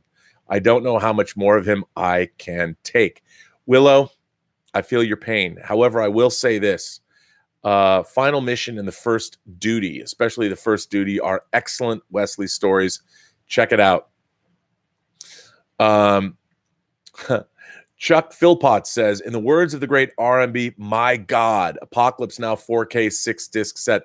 Does that mean that you got it? Did you get it? I mean, it's an amazing set. For the amount of money, it's just unbelievable. Unbelievable what you're getting. But, you know, my most eagerly awaited 4K disc of all time is Second Sight's Dawn of the Dead. Richard Rubinstein apparently saw the light, and he made the original elements available to the UK's Second Sight, and I was hoping it was going to come out this year. I've been told it is not, that it's coming out in February of 2020. That is no news. That is not verified. I've been told that by a very in-the-know source who would know, but I don't know if it's true. It has not been verified, so don't take that to the bank. Especially don't take it to the bank and say that I told you to go to the bank with this information. I'm saying flat out, it's my most eagerly awaited 4K disc of all time. But this Apocalypse Now release is, in my mind so far, perhaps the release of the year in a year that has seen many great 4K releases. Cannot wait. Koba asks, can Palpatine be redeemed? No, if you're a genocidal maniac killing as many people, starting the Clone Wars, how many billions of people? No, Palpatine can't be redeemed. Kylo Ren can't be redeemed. These people must die. There's no redemption. I don't care if Star Wars is about redemption or not. Even Vader, as much as we saw Vader as a Force ghost chilling out, we've seen him both as Sebastian Shaw, and we've seen him both as of course, a young man as well. Anakin shouldn't have been redeemed either. I understand why they did it. Genocidal maniacs that are responsible for killing children, younglings with their bare hands, irredeemable. You can have a father-son moment, but indeed, you deserve to die. You deserve to die. You're irredeemable. But anyway, Lean Warrior Lifestyle says, could Sith Rey be misdirection from trailer? Thanks. Well, Lean, first of all, I want to thank you for supporting the channel. Second of all, I think, yes, absolutely. Although, I mean, I think the idea of Rey dabbling in the dark side, I think we might have already seen, look, if indeed Rey is training with Kylo, we just didn't know yet. I really don't think it's a misdirection as much as it is. Look, we've already seen things like Empire Strikes Back. Luke goes into the cave. Only what you take with you. That whole scene. We've seen that before. So I think by showing this scene, I think they're saying, nope. That's why the trailer ended. Or I know John says it's not a trailer. It is a trailer. It's a piece of marketing. Call it what you will. Just because the content is different. They've made trailers like that before, nostalgia trailers. The first, look up the Christopher Plummer narrated trailer for Star Trek VI, the teaser trailer where they show all these clips from classic Star Trek on the edge of the Enterprise. It's on the physical media. No, I think that's pretty much Rey, Dark Side Rey. I might be wrong, but if I had to guess, I would say yes. That is Dark Side Rey. Victor Acosta, let's get back to Victor's letter. By the way, leading up to Willow's letter, Victor Acosta says, Rob, let me start off this letter by saying I'm an unabashed Netflix fan, and I love the way in which you can currently binge Netflix shows. I love being able to watch a whole run of a show in 1 or 2 days, depending on how much free time I can get, and I've never had any problem with this kind of entertainment delivery system. However, recently Disney announced that when Disney Plus starts throwing all of their new shows at us, they will be delivered on a weekly scheduled basis, just like everyday normal TV shows. So what does this mean for Netflix? In my humble opinion, the answer is simple. Netflix must switch around the way in which they provide their original shows and start releasing them in a weekly schedule. Why is this change necessary, you may ask? Well, the answer is simple. While the current binge-a-show schedule they have worked with is great and highly favored by many Netflix subscribers, the truth of the matter is that it also works against Netflix. Like John Campea, you and many other reviewers have previously stated, while the ability to binge a show in one day is great, it also makes it difficult for Netflix shows to stay in the oh-so-valuable word-of-mouth and water-cooler conversation that makes these shows stick in the collective subconscious of the fans for weeks and months on end. Perfect examples of this would be Stranger Things Season 3, Mindhunter, and The Umbrella Academy. I loved all the latest seasons of these shows, and the critical reception for all of these shows was great. But let's be honest, who is talking about these shows a week after they're released? The answer? Almost no one. While Netflix has great shows, the quality of their series is most times even better than what you get from network TV and even premium cable channels. The sad fact is that because we are able to enjoy all of this great entertainment in one sitting, the buzz of these great shows quickly dies down in less than a week, and people quickly forget about them. If you are a successful network, what you most desperately want is for your audience to stick around for the long haul. However, what Netflix is doing by letting its subscribers binge all of their popular shows is giving said audience the option to just come by every other month when their favorite show pops up and then cancel their subscription as soon as they have binged said show. What else has the whole binging model done? Well, I may not have all the numbers to prove my theory, but I believe that it has led to the current Netflix trend of canceling shows after one season or a maximum of 3. For example, we could mention great shows like the Santa Clarita Diet, Designated Survivor, Travelers, and the OA. Those shows were all excellent, but since people were able to binge watch them, I believe that hurt their chance of building up the buzz and creating a bigger fan base, and in the end, this led to their cancellation. I believe that in order to stay competitive and be able to fend off all the upcoming competing streaming networks, Netflix must seriously consider switching to a weekly episode release schedule. This shouldn't cause many problems for them since they are already doing this type of programming for some of their international shows. And in fact, I don't understand why they haven't decided to switch to this type of programming yet. Weekly episodes will make their shows last longer and will keep their subscribers glued to the service. In fact, if they plan out the release of all of their most popular shows, they can ensure that subscribers stay around forever. Imagine, for example, you release Stranger Things with 12 weekly episodes. That gives you 3 months. Then after that release is done, you come out with something like 12 episodes of Mindhunter, then 12 episodes of Lucifer, and so on and so on. You could literally stagger the release schedule of the most popular shows and ensure that you have your subscribers stick around all year. Anyway, that is just my opinion. Would love to hear what you think about it. Let the discussion begin. Okay, Victor, I'm going to read your PS. PS, hashtag Willow Yang, the crusade continues. Couldn't have a letter of mine to end without a Willow Yang hashtag, Rob. I'm sure you and the rest of the Post-Geek Singularity community understands. Yes, Victor, but does Willow. But does Willow. You know, okay. I think that's a great letter. I think Netflix, at least what I've seen, look, they're doing some crazy stuff. We got The Irishman coming down the pike. They might have a deal to release that theatrically. I think it was a day was released. It's, I think November 2nd, maybe. I think Netflix has a problem. I mean, I know people, I've been to the Netflix building, which is amazing. I'd love to work on something out of there. I was working on something for Netflix last week in a small capacity. I love Netflix. I do. I love that they're throwing money at filmmakers like David Fincher and Martin Scorsese, and I love that we're getting some amazing content. I have loved Netflix shows like Sex Education with Gillian Anderson. I thought was a wonderful program. I can't wait to get season 2. I love The Umbrella Academy. I love Mindhunter. I like Stranger Things season 3 quite a bit more than Stranger Things season 2, and I hope it comes back for a fourth and fifth season. I don't know if they've totally announced that yet. I think they did. Maybe they didn't. But I do think that Netflix, their philosophy is not about their programs. They want to create enough programming when they make the programs. They're like, this is going to be great. But and we got Wu Assassins, some friends of mine worked on that just dropped. I think Victor, overall, what you're saying, they need to create more of a zeitgeist moment for all of their shows. Their zeitgeist moment for these shows, as you pointed out, lasts a week or two. And I don't think that's enough, because what happens is the tide comes in, the tide goes out every day, all year round. And I find even myself, I use myself as a litmus test for most entertainment because I've been a student of both the entertainment business and entertainment media itself. And how does it affect me?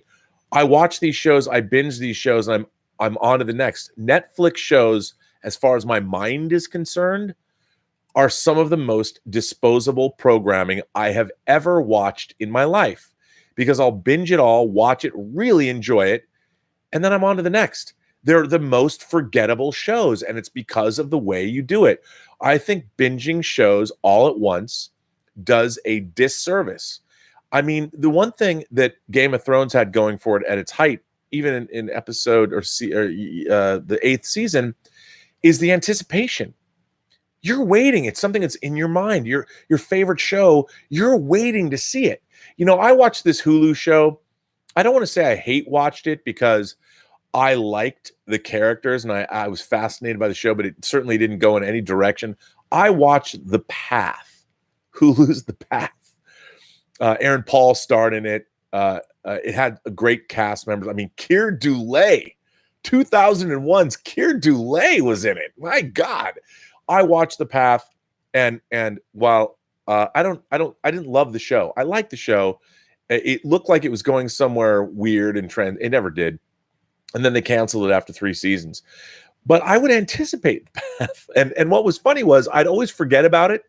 You know, I'd watch it and then, oh my God, it's Wednesday again or it's Thursday again. And Elizabeth would be asleep and I knew, oh, the new episode goes online at 12 o'clock. And I would watch it and it would be in my mind for however long the season was. It was 10 episodes or 12 episodes. I don't even remember. See, I don't even know enough about The Path even. And I watched the show religiously. Haha.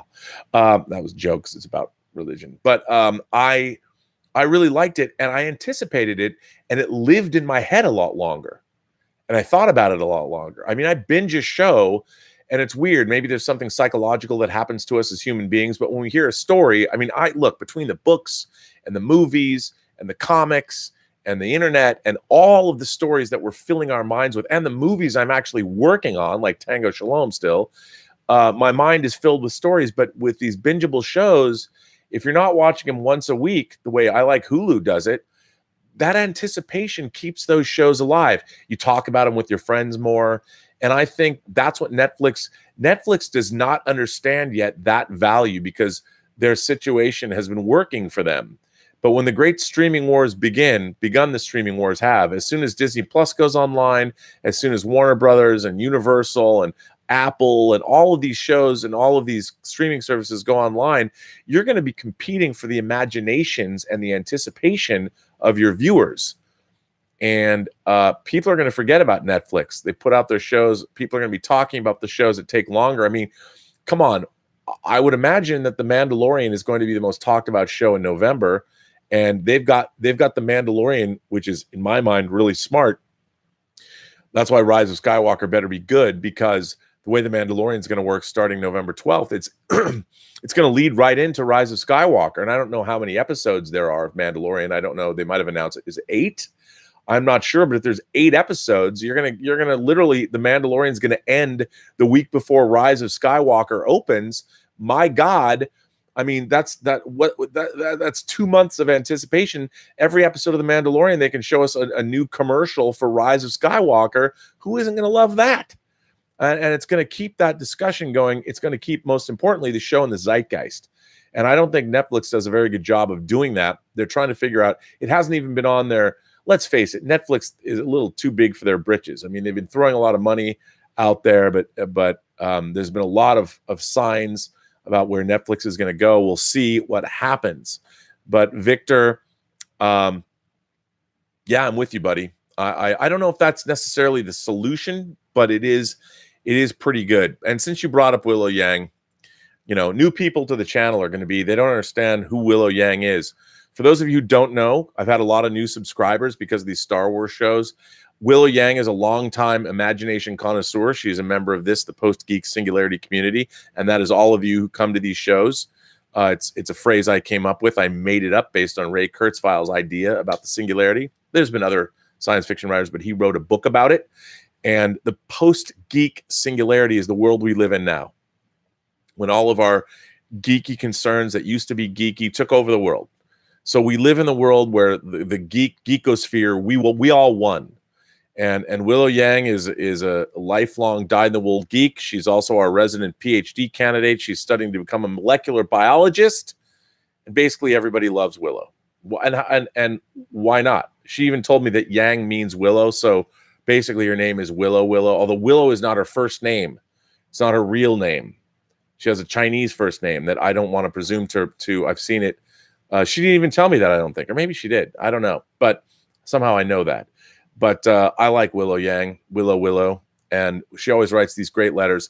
And she sent me another one because I was talking about the other day that my grandfather, even though he was a Jew, he would always talk about God. And I think secretly my grandfather might have been a Jew, but he was probably really a conservative Christian.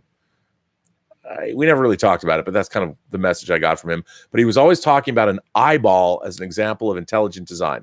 And somebody else wrote me and said, that's not a very good example of intelligent design. Consciousness is. And I think that's a really good idea. Consciousness is probably a great example of intelligent design, but I'm only using my grandfather's example because he went on and on about an eyeball being the greatest evidence for there being a God who designed things. But anyway, this is from Willow Yang, ladies and gentlemen, Willow Yang. And who doesn't love, this is actually a really compelling letter. I hope my reading of it does justice. Dear Rob, I'm just going to apologize right off the top. This letter has absolutely nothing to do with genre entertainment in any shape or form. And I totally understand if you decide not to share this with the Post-Geek Singularity community. But you mentioned the human eye on your show the other day, Robservations number 206, and how your grandfather, like so many others, used that as an example of the proof of intelligent design. I'm sorry, I just can't resist. I want to talk about it. The challenge of breaking down the evolution of complex structures into simple incremental stages is something that scientists have struggled with since the formulation of the theory of evolution by natural selection. It is a challenge that St. George Jackson Mivart posted to Charles Darwin in the 19th century. Interestingly, Mivart actually started out as a strong proponent of Darwinian evolution, only later to become one of its harshest critics. One of the criticisms that he leveled against the theory in his book on the genesis of species, an obvious jab at Darwin's On the Origin of Species, is the issue of so-called the incipient stages of useful structures. As Mivart states, natural selection simply and by itself is potent to explain the maintenance or the further extension and development of favorable variations, which are at once sufficiently considerable to be useful from the first to the individual possessing them. But natural selection utterly fails to account for the conservation and development of the minute and rudimentary beginnings, the slight and infinitesimal commencements of structures, however useful those structures may afterwards become. He uses the avian wing as an example of this problem, because you need to have a fully formed wing in order to fly. What good is having a half wing intermediate? What would evolution enable the emergence and maintenance? Wow. Why would evolution enable the emergence and maintenance of such a structure? Uh-oh, you're convincing me right here. Mivart's challenge can be resolved by a process known as exapation. Exapation? Exapation. Although many scientists have previously described the phenomenon, it was Stephen Jay Gould and Elizabeth Verba who coined the term in their 1982 paper, exapation, a missing term in the science of form. In that paper, they defined exapation as characters evolved for other usages or for no function at all, and later co-opted for their current role. An organism can have a feature that was once utilized for one purpose at a particular time, but later on, that feature can be repurposed for an entirely different function. Going back to the problem with the evolution of the wing, we now know that some species of dinosaurs, namely the theropods, did actually have feathers. Those dinosaurs were flightless, however, indicating that feathers initially did not serve any aerodynamic function. They were most likely used for thermoregulation and were co-opted for flight much later onwards. Hence, While having half a wing might not be too advantageous if one assumes that wings were used for flight from the get-go, if wings served other purposes that were also beneficial to the survival of an organism, they will still be maintained and subject to the adaptive processes of natural selection. That's interesting. Currently, there is still controversy regarding the actual stages of avian flight evolution. As more fossils are uncovered and more research conducted, hopefully we will be able to form a more complete picture in time. Unlike the evolution of flight, the evolution of the eye is actually very well documented. To keep it as concise as possible, the basic stages of eye evolution are as follows. First, photoreceptors, proteins that are light sensitive, emerged in unicellular organisms and formed eye spots.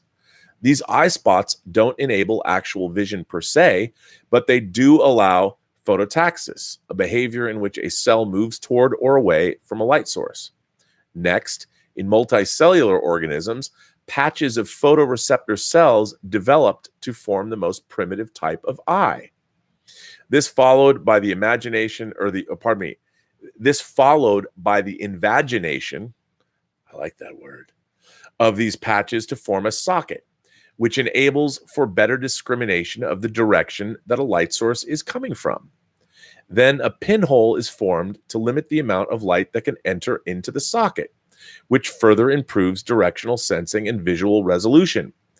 At this stage, simple images can be visualized and different objects distinguished from one another. Finally, a lens is formed over the pinhole to focus light on the photoreceptor cells, which are better known as the retina, and to also enable changes in the focal distance in order to adapt to near and distant objects. There are, of course, numerous other structures that also develop to further the refinement of the eye, probably most interestingly, the accompanying evolution of the brain to process the images that it is receiving, but I'll just stop here. The greatest beauty of eye evolution to me is that you can actually see examples of all the different stages in organisms existing today. The Euglena eye stopped at the eye spot stage, the planaria at the invagination stage, the nautilus at the pinhole stage. This is because, as with all structures, an eye is only as complex as a creature needs it to be. In many instances, further improvements are just unnecessary to an organism's survival. Hence, in spite of the great complexity of the modern human eye, this structure can still be broken down and reduced to its humble beginnings. A patch of light-sensitive cells that underwent a series of modifications, each stage of which we can still see examples of in nature. I would like to end this letter with some thoughts regarding the everlasting conflict between science and religion. While I personally don't subscribe to any doctrine myself, I do fully respect the beliefs of others and will never mock someone for their faith. Moreover, I don't actually dismiss the idea of the existence of a higher power. I do believe that there is much we still don't understand, and some things we may never understand. Even Richard Dawkins, one of the most outspoken and harshest critics of religion, identifies himself as an agnostic rather than an atheist because it's impossible to prove a negative. In other words, you can't prove something doesn't exist. There is always the possibility that you just simply haven't discovered it yet. What I do take issue with, however, is when people want to prevent evolution from being taught in schools, or worse, try and repress or persecute scientists like the Catholic Church did when Copernicus and Galileo formulated the theory of heliocentricity. In my opinion, every person should have the freedom to choose their own beliefs. However, they should never be able to enforce their beliefs on other individuals. Finally, there is a misconception regarding the term evolution that I would like to clarify. Opponents of evolution often try and use the argument that it is just a theory to disprove its validity as a scientific fact that should be taught in schools. This is actually misconstrued. Evolution is, in strictest terms, defined as changes in allele frequencies, allele meaning different versions of a gene, in a population from one generation to another. And it is worthwhile noting that selection is not included in the definition because selection isn't the only force that drives the evolution of a population. It is an irrefutable fact that evolution happens. It is an irrefutable fact that evolution happens. We have witnessed the process in the continuous emergence of new strains of viruses and drug-resistant bacteria, in the domesticization of our crops and animals, in various laboratory experiments and countless population genetics studies. Now, whether this process is responsible for generating life on Earth as we know it today, which forms the basis for the theory of evolution, is decidedly much more difficult to demonstrate. To be honest, I'm not sure if this can ever be definitively proven, short of the invention of time travel to enable us to go back 1 billion years and see what life was like back then. This would also, of course, enable us to prove that the Earth is in fact a little older than several thousand years. Until then, we're probably always going to have to debate creationists on the matter.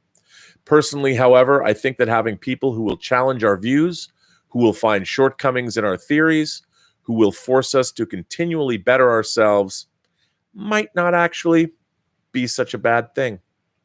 Yours sincerely, Willow. This is why we love Willow's letters. I'm sure that, a lot of people are like, wait a minute, you're talking about evolution? Listen, man, science fiction, great science fiction is about scientific theory. It's about all kinds of things. I mean, I'm talking about verisimilitude in Cloud City. Do I believe Bespin, the Cloud City of Bespin can float? And why do I not believe that capital ships in Attack of the Clones are that big and work in a planetary gravity well? It's all the same. It's all the same thing, man. I got to believe. And Willow, you did what I love about this letter is you talk about science, you provide great examples, but at the end of the day, you also say that did this spark life to begin on this planet? Not necessarily. That evolution doesn't mean that it can explain where life originated. I love that. I think that's great. And the idea is, look, there's more in your reality. What is it from Hamlet than you've ever dreamed of or whatever? What is the exact line? If it was a Star Wars line, I would know it. If it was from To Live and Die in L.A., I might know it. But I don't remember my Hamlet the way I should. But you all know what that line is. And I think that's true. And that's why we love this, the Imagination Connoisseur group that we have for you Imagination Connoisseurs that are members of this, the Post-Geek Singularity. First of all, we should always have a sense of wonder. If you don't walk outside and look at the world around you and wonder and look at it in amazement, look at the natural world in amazement, or look at the deep sky photograph from the Hubble, and with all those, not stars, but galaxies, the world is an infinitely interesting place. And I want to thank Willow for her letter. By the way, I learned a lot there. I learned a lot about evolution. Now I can say more. I just wish I could pronounce these words. They are tough. North American Ham Rammer is here. I love that name. North American Ham Rammer. GMC presents the North American Ham Rammer. I don't know if that's a real thing, but I love it. If Anakin Vader comes back as a Force ghost, wouldn't it be best to be as a perspective change for Kylo? Anakin breaking his idea who Vader was? That's a great idea.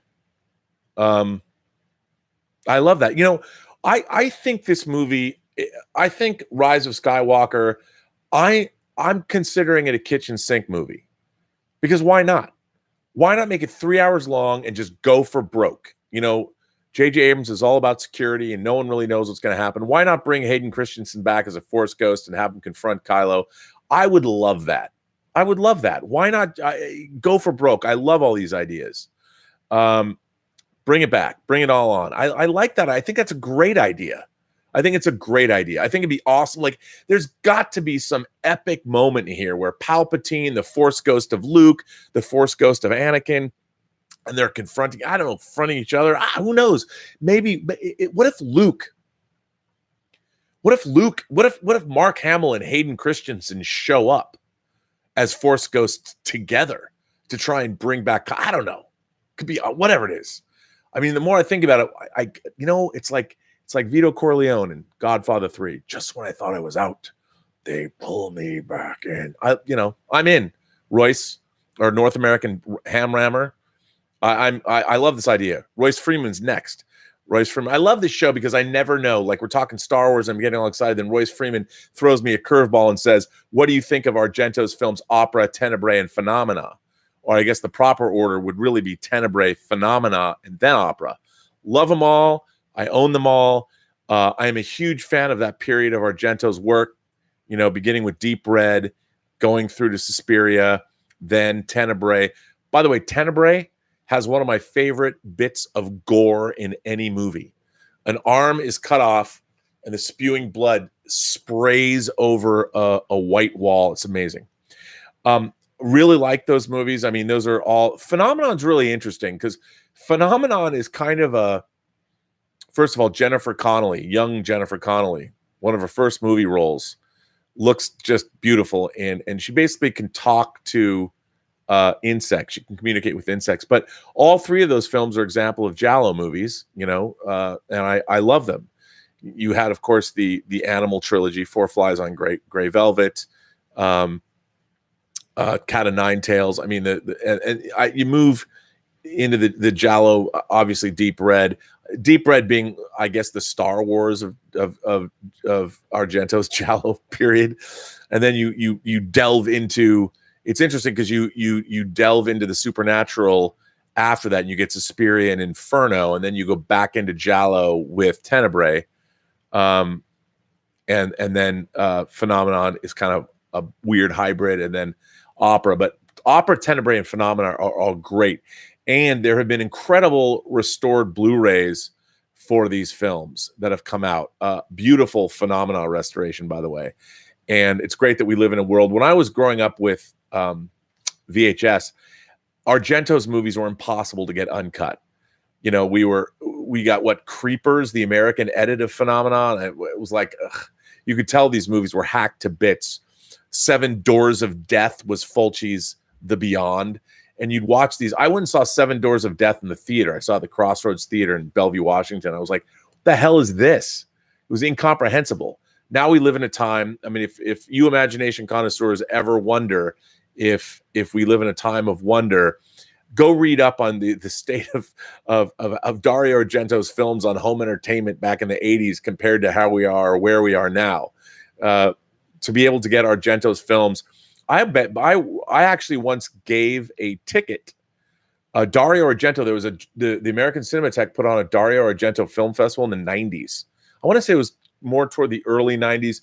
I don't know if it was after Pulp Fiction came out, but it was at Raleigh Studios. It was over 2 days, over a weekend. They showed all of Argento's films, and Quentin Tarantino came, and he couldn't get a ticket, and I actually gave him my ticket to go see. I don't remember which Argento film it actually was. It might have been Deep Red or Tenebrae. I'm not sure, but I did give it to him. I'm a huge Argento fan. I know, you know, not so much lately. It's hard, but I love Tenebrae, Phenomenon, and Opera.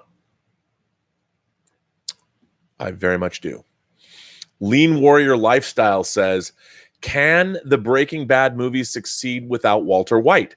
Good question. For those of you who don't know, if you're Breaking Bad fans and you live under a rock, this weekend, while we were all talking Star Wars, and let's face it, we're still talking Star Wars, and it's Tuesday, the El Camino, which is the trailer for the movie that was, no one admitted, I mean, we all knew, it was kind of alluded to, people knew it was getting made, but the Breaking Bad movie El Camino, they've dropped the first trailer with Skinny Pete, and we find out that it's the story of Jesse Pinkman. And can it succeed? Look, I think anything can succeed if it's a great story, well written, well acted. You got great people behind the camera. Vince Gilligan directed this. I'm sure he wrote it. I guess he wrote and directed it. I have high hopes. I can't wait. I think it's amazing that they made it. Isn't it incredible? We live in a time where they're making a Breaking Bad movie like this, and they made it in secret. You know, I'm sure there's going to be some kind of Walter White flashback in it. I'm a huge Breaking Bad fan, Better Call Saul fan. I can't wait. I think it's great. Can it succeed without Walter? If it's well written and well acted, well done, I think Vince Gilligan would not let us down. It's really crazy that we're getting a Breaking Bad sequel and a Sopranos prequel. We live in wondrous times, my friends. Wondrous times, especially if you're an Imagination connoisseur that loves genre media. We're getting some crazy stuff. Stubble McShave is here. Stubble McShave says, even if people don't binge all episodes at once, everyone's at different places in a series and it can't be discussed with others until you're finished. Well, that's true. But if series are coming out every week, I think, if you have a 13 episode series, like one of the Netflix Marvel shows was, 13 episodes that's over 3 months. And that's a big part, a big chunk of a year. So you got time to talk with your friends about it. And I think it'll catch on. I mean, the conversation will certainly last longer because more you have time you might overhear somebody talking at the grocery store. One of your friends makes a crack about it, or your kid talks about it. You never know. But if something is being told over the course of, say, 13 weeks or 10 weeks or 8 weeks, there's more of a chance that it's going to permeate the conversation across the culture, across the world, really, than if you're binging it on one weekend, because you binge it one weekend, then something new comes out and it's this constant deluge of stuff.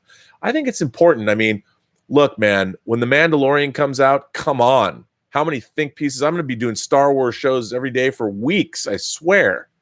And I'm really excited for it. So, well, I'll hope it's good. Jokers79 says, Netflix really reminds me of Atari with their original content. Only a few gems on a mountain of crap. Are you talking about the original 2600 Atari? Like, I agree, man.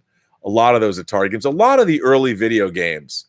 I remember I was an Intellivision guy. I'd never had an Atari 2600. It was a little rudimentary for me. I'd played at my friend's house. We always got quickly bored. Intellivision, however, oh my God, between the epic Sea Battle games, we started our own Intellivision football league in my neighborhood. I mean, we were all about Intellivision. Sea Battle was vicious. Utopia, when you each had an island, Utopia, waiting for those hurricanes to take someone's embattlements out so you could take over. Oh man, Mattel Electronics, those Sea Battle and Utopia, we had, and football. Intellivision, man, did we have a time. But even in television, you'd wait for a game like Astro Smash. It was never as good as you wanted it to be. Although I do miss the days of B-17 Bomber. But yeah, I think you're right. I think the Atari analogy is really good. I like the Atari analogy. Let's see who is next up in the letter column. Louis Posen. This is interesting. Here's an interesting letter. I don't know if Louis Posen has written to me before, but I dearly love this letter. Louis Posen and I, as everyone knows, I guess you've come to learn that if you want the greatest compliment from me, as far as to you letter writers or to you people who are sending me chats or whatever, is for me to say we park our shuttlecrafts in the same shuttle bay. Louis Posen and I, we park our shuttlecrafts in the same shuttle bay. I'm going to say that as I read this letter to you, because it's a good one. Hello, Rob. I stumbled onto finding out more about you through the Midnight's Edge roundtable discussions in which you took part. Your insights and opinions have at times resonated with me, and we seem to have similar enough opinions, and the differences have generally been thought-provoking in a way I appreciate. Having become a follower of your channel and listening to the community here at the Post-Geek Singularity, I am glad to see there's a community that can have thoughtful discussions on various topics in the genre space and normally not fall back on insulting each other like many other places on the internet. The strangest disconnect I seem to have is how I constantly hear from the Imagination Connoisseurs older than me, such as yourself, or younger than me, claiming that this space is so subdivided that a little crossover is allowed to happen. How can one enjoy both Star Wars and Star Trek? Or in my case, those two, and the near equivalent franchise from Japan, Mobile Suit Gundam. Simple. It's what I like. You yourself spoke about going to conventions and being told how they were superior to other people that weren't fans, or how Ren Fair types had their own superiority complex over sci-fi fans. Was this merely a product of its time and the generation for which you were a part? For me, being born in the mid-'80s and mostly growing up at the decade's tail end and the 90s, sure, there was some rivalry of fandoms, but it always felt more out of a place of fun. And I had friends who, while mostly in the Star Wars camp, could enjoy Star Trek and vice versa. I myself was an oddity in that my room had science fiction paraphernalia of all kinds and fantasy. My earliest memories with my father was watching Transformers on Sunday morning together, or Saturday morning together. And when we visited his hometown, visiting a childhood friend of his who had Star Wars on Laserdisc and watching classic Trek and Next Generation together. He gave me copies of Lord of the Rings to read in middle school, which, later upon the film's release in theaters, was a family tradition for all of us to go and watch together on the one day we could all be together. Christmas Day as a Jewish family, or as I like to say, Jewish Movie Day, also a big day in my life. But through all of this, it was exceedingly rare for me to run into fellow geeks at the time and be shut out for not liking their thing. Rural New Hampshire was hardly the most diverse place to grow up, but the gaming and comic stores I spent my weekends at were the most welcoming places I remembered. I'm sure there were occasional instances of terrible behavior, but the owners always made it clear that everyone was welcome, and as far as I could tell, always erred on the side of including everyone. It wasn't until my family relocated to Florida in the early 2000s that I started to see hints of the more stereotypical behavior of the kind of exclusion that is joked about as the geek stereotype. I avoided these places if I could. The friends I hung out with in college at this time were a diverse group. Sure, most other young men like myself, but we never turned anyone away who actively wanted to get in on what we were doing. Around this time online, I also started to notice the cordoning off of groups from each other. Sure, I would go to Star Wars sites for more in-depth information on Star Wars and Star Trek sites for likewise. Even my beloved Gundam had dedicated sites. But woe be to you if you posted anything not in line with the prescribed topic of the forums, even if it was in the off-topic or other portions. My experiences had been so unique that to hear people nowadays talk about the fandoms I enjoyed, it was like there was never a chance for there to be a crossover at all. How dare I not pitch a tent in one camp, or to bring up the fact that I was introduced to fantasy wargaming by a woman in the 90s?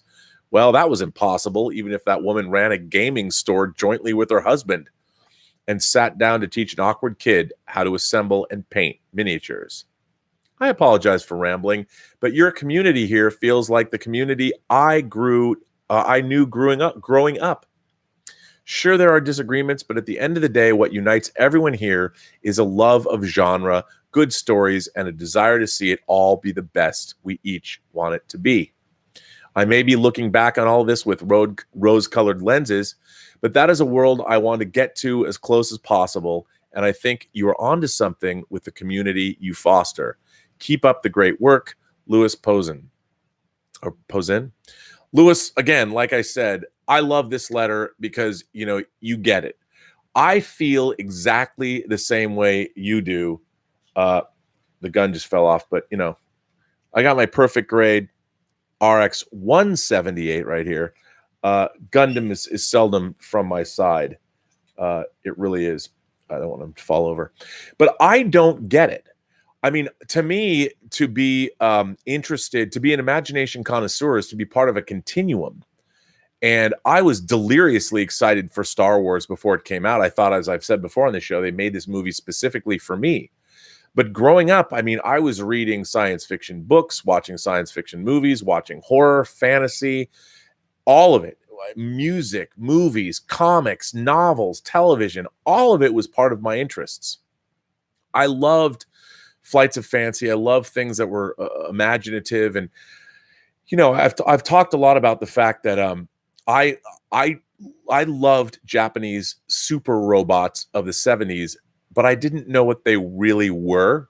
My parents started bringing back, when they would go to Hawaii every year, they would bring me back. My mom would find these, Poppy, now Bandai, these die-cast super robot toys. And when the Shogun Warriors were released in the mid-70s in the United States, when they released Getter Robo G stuff, like they released Dragon, Poseidon, and Getter Liger, but in here it was called something different. When I bought those Shogun Warriors, I did not know that the Shogun Warriors were from Japanese animated super robot cartoons. As a matter of fact, those first releases were actually a sequel to Getter Robo, Go Nagai's Getter Robo. I didn't know that until later. But it was all the same, whether it was Micronauts, I loved it all. So I never really understood this this weird schism within fandom, like you have to like one thing or have to like another. It was bizarre to me. To me, Star Wars and Star Trek were very different. I love the fact that they were both set in space and they had all these science fiction and fantasy trappings, but it never even occurred to me growing up to think of them as, oh, I like Star Trek better than I like Star Wars. That was never the case. I mean, I dearly like Star Trek, but Star Trek existed over a decade, 11 years before Star Wars did. So as a small child, Star Trek was how it led me down the path. Star Trek and Twilight Zone. And then, of course, I joined the science fiction book club the same year Star Wars came out. So I started reading the great canonical works of sci-fi, but that's how I discovered Heinlein, and that's how I discovered Arthur C. Clarke, and that's how I discovered Frank Herbert and Asimov, and all of that, horror as well. It was all part of the same thing. It was all genre material. And I even have friends that they're not too into science fiction. They're all horror people. As a matter of fact, it's weird. I know more horror people than I know probably science fiction people. And it's very strange to me because I like horror and science fiction equally. I don't prefer one over the other. I like them all different. There's never really been a horror show like Star Trek, but when shows come along, like growing up, I love Kolchak the Night Stalker. I thought it was the greatest thing ever. Or I love Brian Fuller's Hannibal. A lot of the horror shows now, there's so many great horror shows that have been on TV. Hell, American Horror Story, they just dropped the trailer for the 1980 series. To me, I've never understood the schism. But, everybody wants to be part of a club. And I get that. Like, I don't have a lot of friends that are into, it's funny, I know more women now that are into anime than I do guys. And I'm sure if just in my life, the people that, even Chris that I'm doing the John Campy show with now, she's actually a voiceover artist. She's an actor, and she knows a lot about anime. I don't know many guys that were into it, especially when you talk about, I loved Gundam. I love Space Battleship Yamato. I love Legends of the Galactic Heroes. My most favorite anime series ever is Legends of the Galactic Heroes. No one's even heard of it. Even my friends because it wasn't really available in the United States or anything like that. But I adore that show. I love that show. And I don't sit there and go, well, Fantastic Planet is one of my favorite science fiction films. I don't sit there and go, well, I don't like it as much because it's animated. It's all part of the same thing. And I think you're right. I've never drawn those lines. And what's interesting, what I have seen happening, just because I come out and don't like Star Trek Discovery doesn't mean, I don't have my Enterprises and I still love Star Trek, and it's all, again, part of that continuum. And I there's so much to love. It's funny. I was contemplating, I'm going to do videos, the Robeservations fully articulated videos. And the first one I'm going to do is about the Eagle transporter from Space 1999. And the reason that I want to do that is because, well, the Eagle transporters had a huge resurgence in terms of model kits, in terms of die-cast metal versions of the Eagle, and it's all over the place now. And there was a lot of, when I was a kid, the first time I was aware of any schism is that people were always comparing Star Trek to Space 1999, and I was like, well, okay, you've got humans out in space going through the cosmos, but it's sort of a very different vibe. When they brought Fred Freiberger over, this is probably the reason for the second season, who also produced the third season of the original Star Trek, you couldn't help but talk about it. But I was like, I love the first season of Space 1999, and we have both. Why would you pick one over the other? I got both. I can love Space 1999 and love Star Trek in different ways. How can you not love Star Wars? When Star Wars first came out, everyone loved Star Wars. You could never not love it. And so I've never understood that schism. I understand people want to have their own niche things that they like. But I just want to say that I think you nailed it, Lewis, by saying this idea of the post-geek singularity community, this community, the fact that I have 4 moderators now. I got Terry, I got D'Artagnan, who's come back from his Grail quest. I've got Detective Jim. I've got the Honorable Mayor Mike Bodden of Riverdale, Iowa. And I've got, of course, the man who can build a house or houses with his bare hands, Greg Smith, who just happens to be building a 1-to-1 scale snowspeeder now. Having these guys, I didn't even know I was going to need moderators. It became readily apparent that it was, when you're delving into these waters, perhaps you should. But that's what this community is all about. And that's what makes it so great. I mean, I'm having more fun reading these letters and interacting with you guys, and everybody. You know, you point out the fact that I'm trying to create. I actively am trying to create a community where it's like the science fiction conventions that I would go to when I was a kid, when I was younger. When even though there were people that would talk about the world outside, oh, they're the mundanes that don't get us. While you were at the conventions, it was fun. I mean, it was exciting. Everybody was excited. Let's talk about this stuff.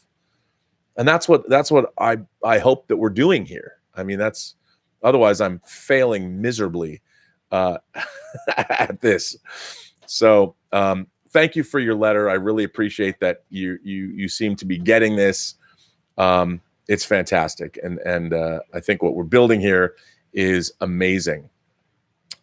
Koba comes through. There are more things in heaven and earth, Horatio, than are dreamt of in your philosophy. Yes, sir. That is the quote. Thank you, Koba, my favorite primate. I very much appreciate you saying so. And hook there, Horatio. Yes, there are more things in heaven and earth, Horatio, than are dreamt of in your philosophy. By the way, what a great quote. One of the great quotes of all time, probably. And we all know what that means. We all know what that means. And that's it. There are more things in heaven and earth, not just heaven, but heaven and earth, that are dreamt of in your philosophy. There it is. Awe and wonder about existence captured in one great line from Hamlet and Shakespeare. Royce Freeman says, I picked up Walter Hill's director's cut of The Warriors and Coppola's Outsiders, the complete novel cut. Awesome. You know what? I'm not The Warriors. The Warriors is one of those movies. When I first got it on home video, for whatever reason, I watched it 100 times, especially with my friend John Meek. We even made a Super 8 movie that I should transfer and put it up on the YouTube page of him and I playing gang members. Like we're like, 12 years old trying to be Warriors gang members. Actually, we were 13, so 13 or 14, but it's hilarious. I'm not a big fan of the director's cut of The Warriors. I would give anything to get the original cut of the movie on Blu-ray. I'm a huge Warriors fan. I mean, it's not awful. It's just weird. The director's cut of The Warriors is weird. It's strange, adding those things. I mean, I understand The Warriors is actually based, it's kind of based in Greek mythology or something, but I don't love it. Coppola's The Outsiders, the complete novel cut, though, is good. And Royce Freeman, I will tell you to stay gold. And thanks for supporting the channel. Let's see. I think this is a good one. I'm going to end this chat today. This is going to be the last letter, I think, probably, because, man, we're 2 hours and 15 minutes. But, this is another letter writer, somebody who I've come to really enjoy his letters, Jeffrey Mao. Jeffrey Mao has written a lot of letters, thoughtful letters, interesting letters, and this is no exception. I really like this, and it kind of encapsulates everything this chat has been about. So I want to say, Jeffrey Mao, once again, thank you. Here's a good one. Hi, Rob. The recent letters from Dan V. and your response to him about the apparent decrease in the knowledge base and general learnedness of online entertainment critics has got me thinking. As you like to say, we definitely park our shuttlecraft in the same shuttle bays on this topic. I think a lot of it definitely has to do with your age, and thus when you went to school, and therefore your prime years of knowledge acquisition. I'm assuming that, much like me, you did most of that probably before the age of 25. Yes. I feel like as I have gotten older, and with working and now with marriage and kids, I just don't have time to read anywhere near as much or even watch as many films anymore. I felt like I was going to the cinema when I was younger, at least once a week once I could drive, and like you, read voraciously probably from about age 11 and 12 up through my 20s. I was definitely reading at least 2 or 3 books at a time all the time. Through movies and cleanouts, I know I have lost at least 90% of my book collections. I lean more strongly toward reading nonfiction than fiction. I would stick with the novelists that I liked for fiction, which at the time was Tom Clancy and guys similar to him like Larry Bond and Dale Brown. Although I did read the occasional Star Trek novel and the various Zahn and Anderson Star Wars novels, but my love was always for nonfiction books of all subjects, but science was my favorite. I loved Asimov's science books. In terms of how changes in education has affected the younger generation's cultural roundedness, I think a lot of that has to do with the changes in technology. When we were in school, we had to know how to use the Dewey Decimal System and the Library of Congress catalog systems. We had to use microfilm and microfiche to do historical research. We had to browse libraries, bookstores, and video stores to get what we wanted, but also, more importantly, to find things of interest.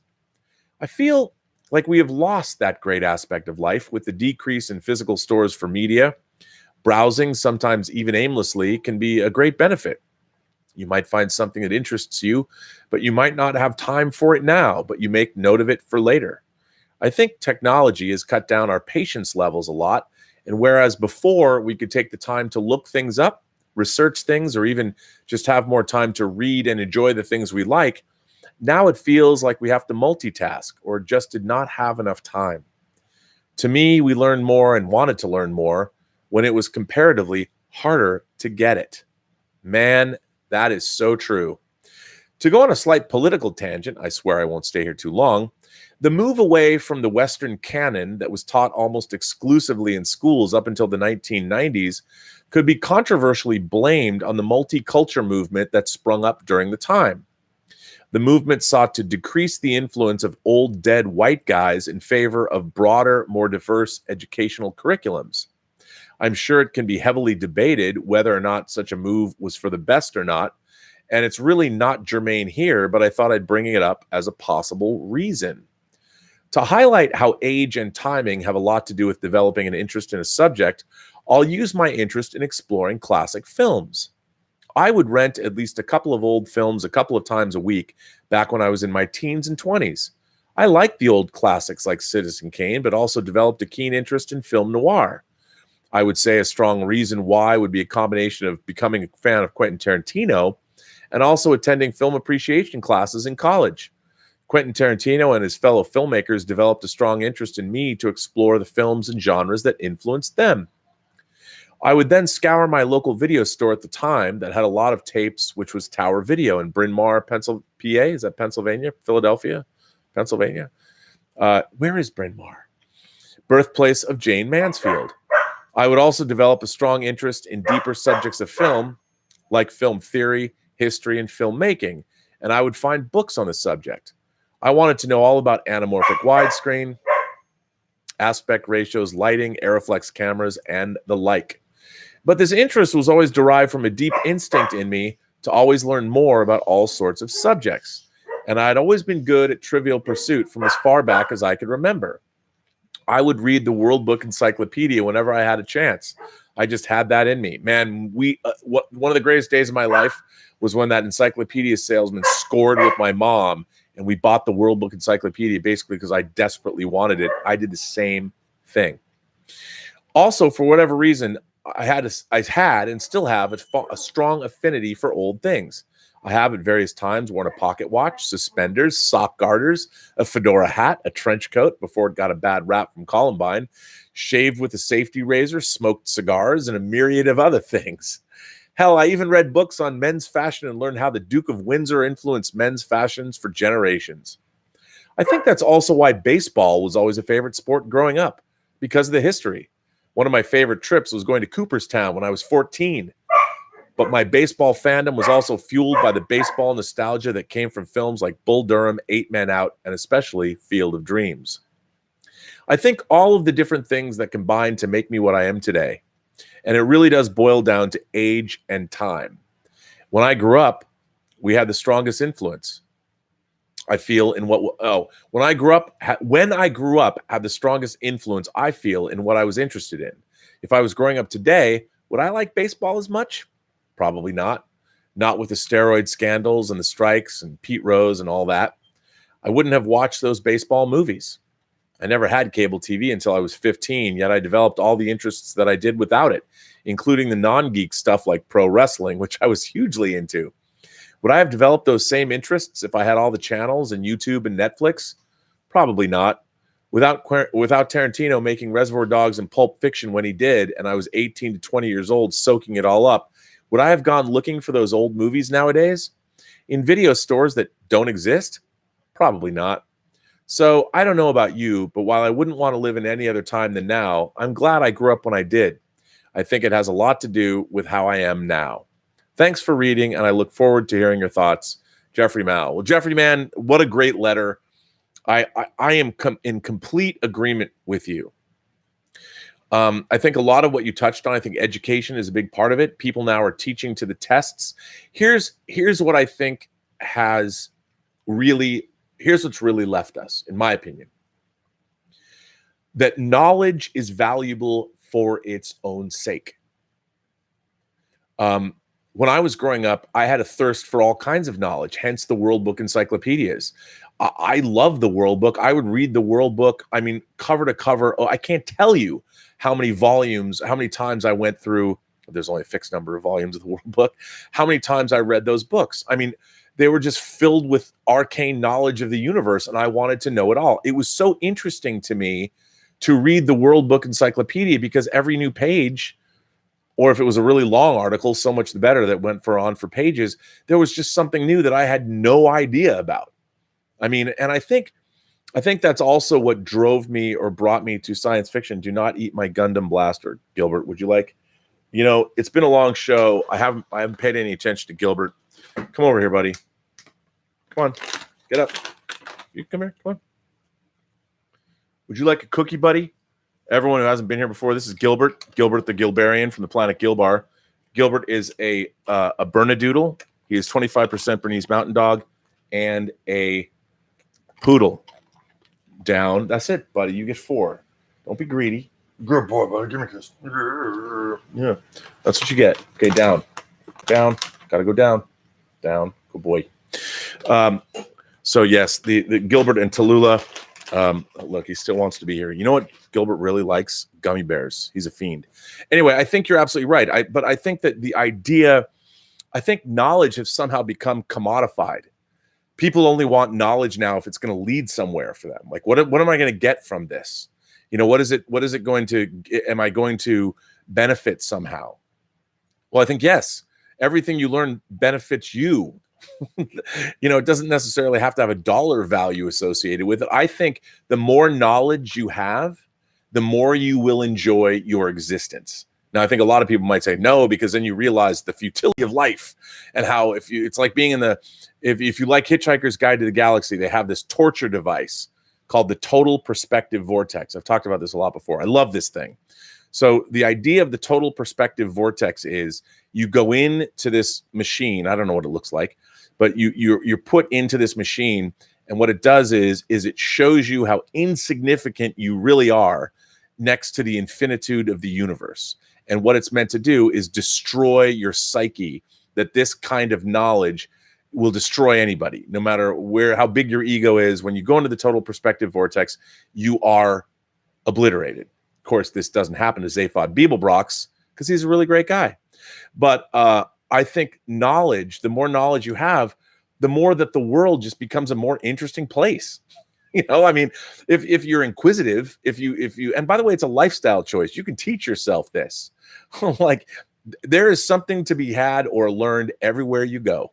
And if you have that attitude, I mean, my mother, I've told this, my mother, I think it was in the 7th grade. I say my stories must get old sometimes, but my mother, when I came home from school, especially beginning in the 2nd grade, finally told me at dinner that I had to shut up, because when I would come to dinner, all I wanted to do was talk about every single thing I'd learned at school that day.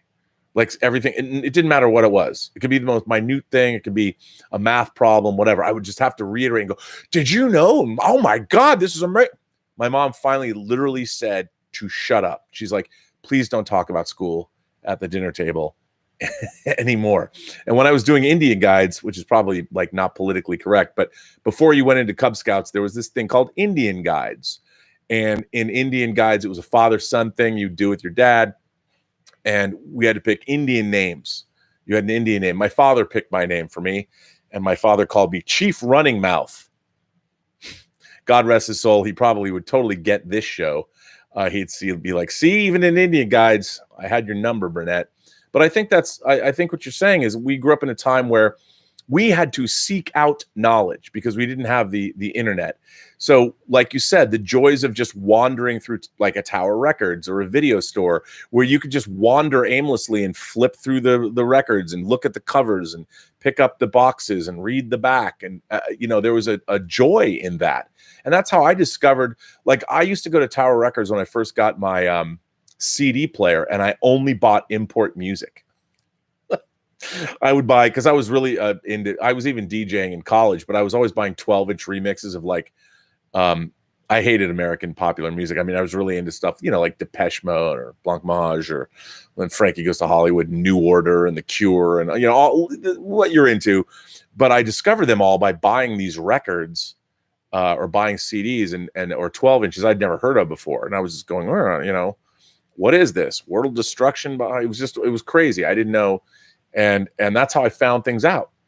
And now it's great that we have the internet and you can find anything you want at the drop of at a keystroke.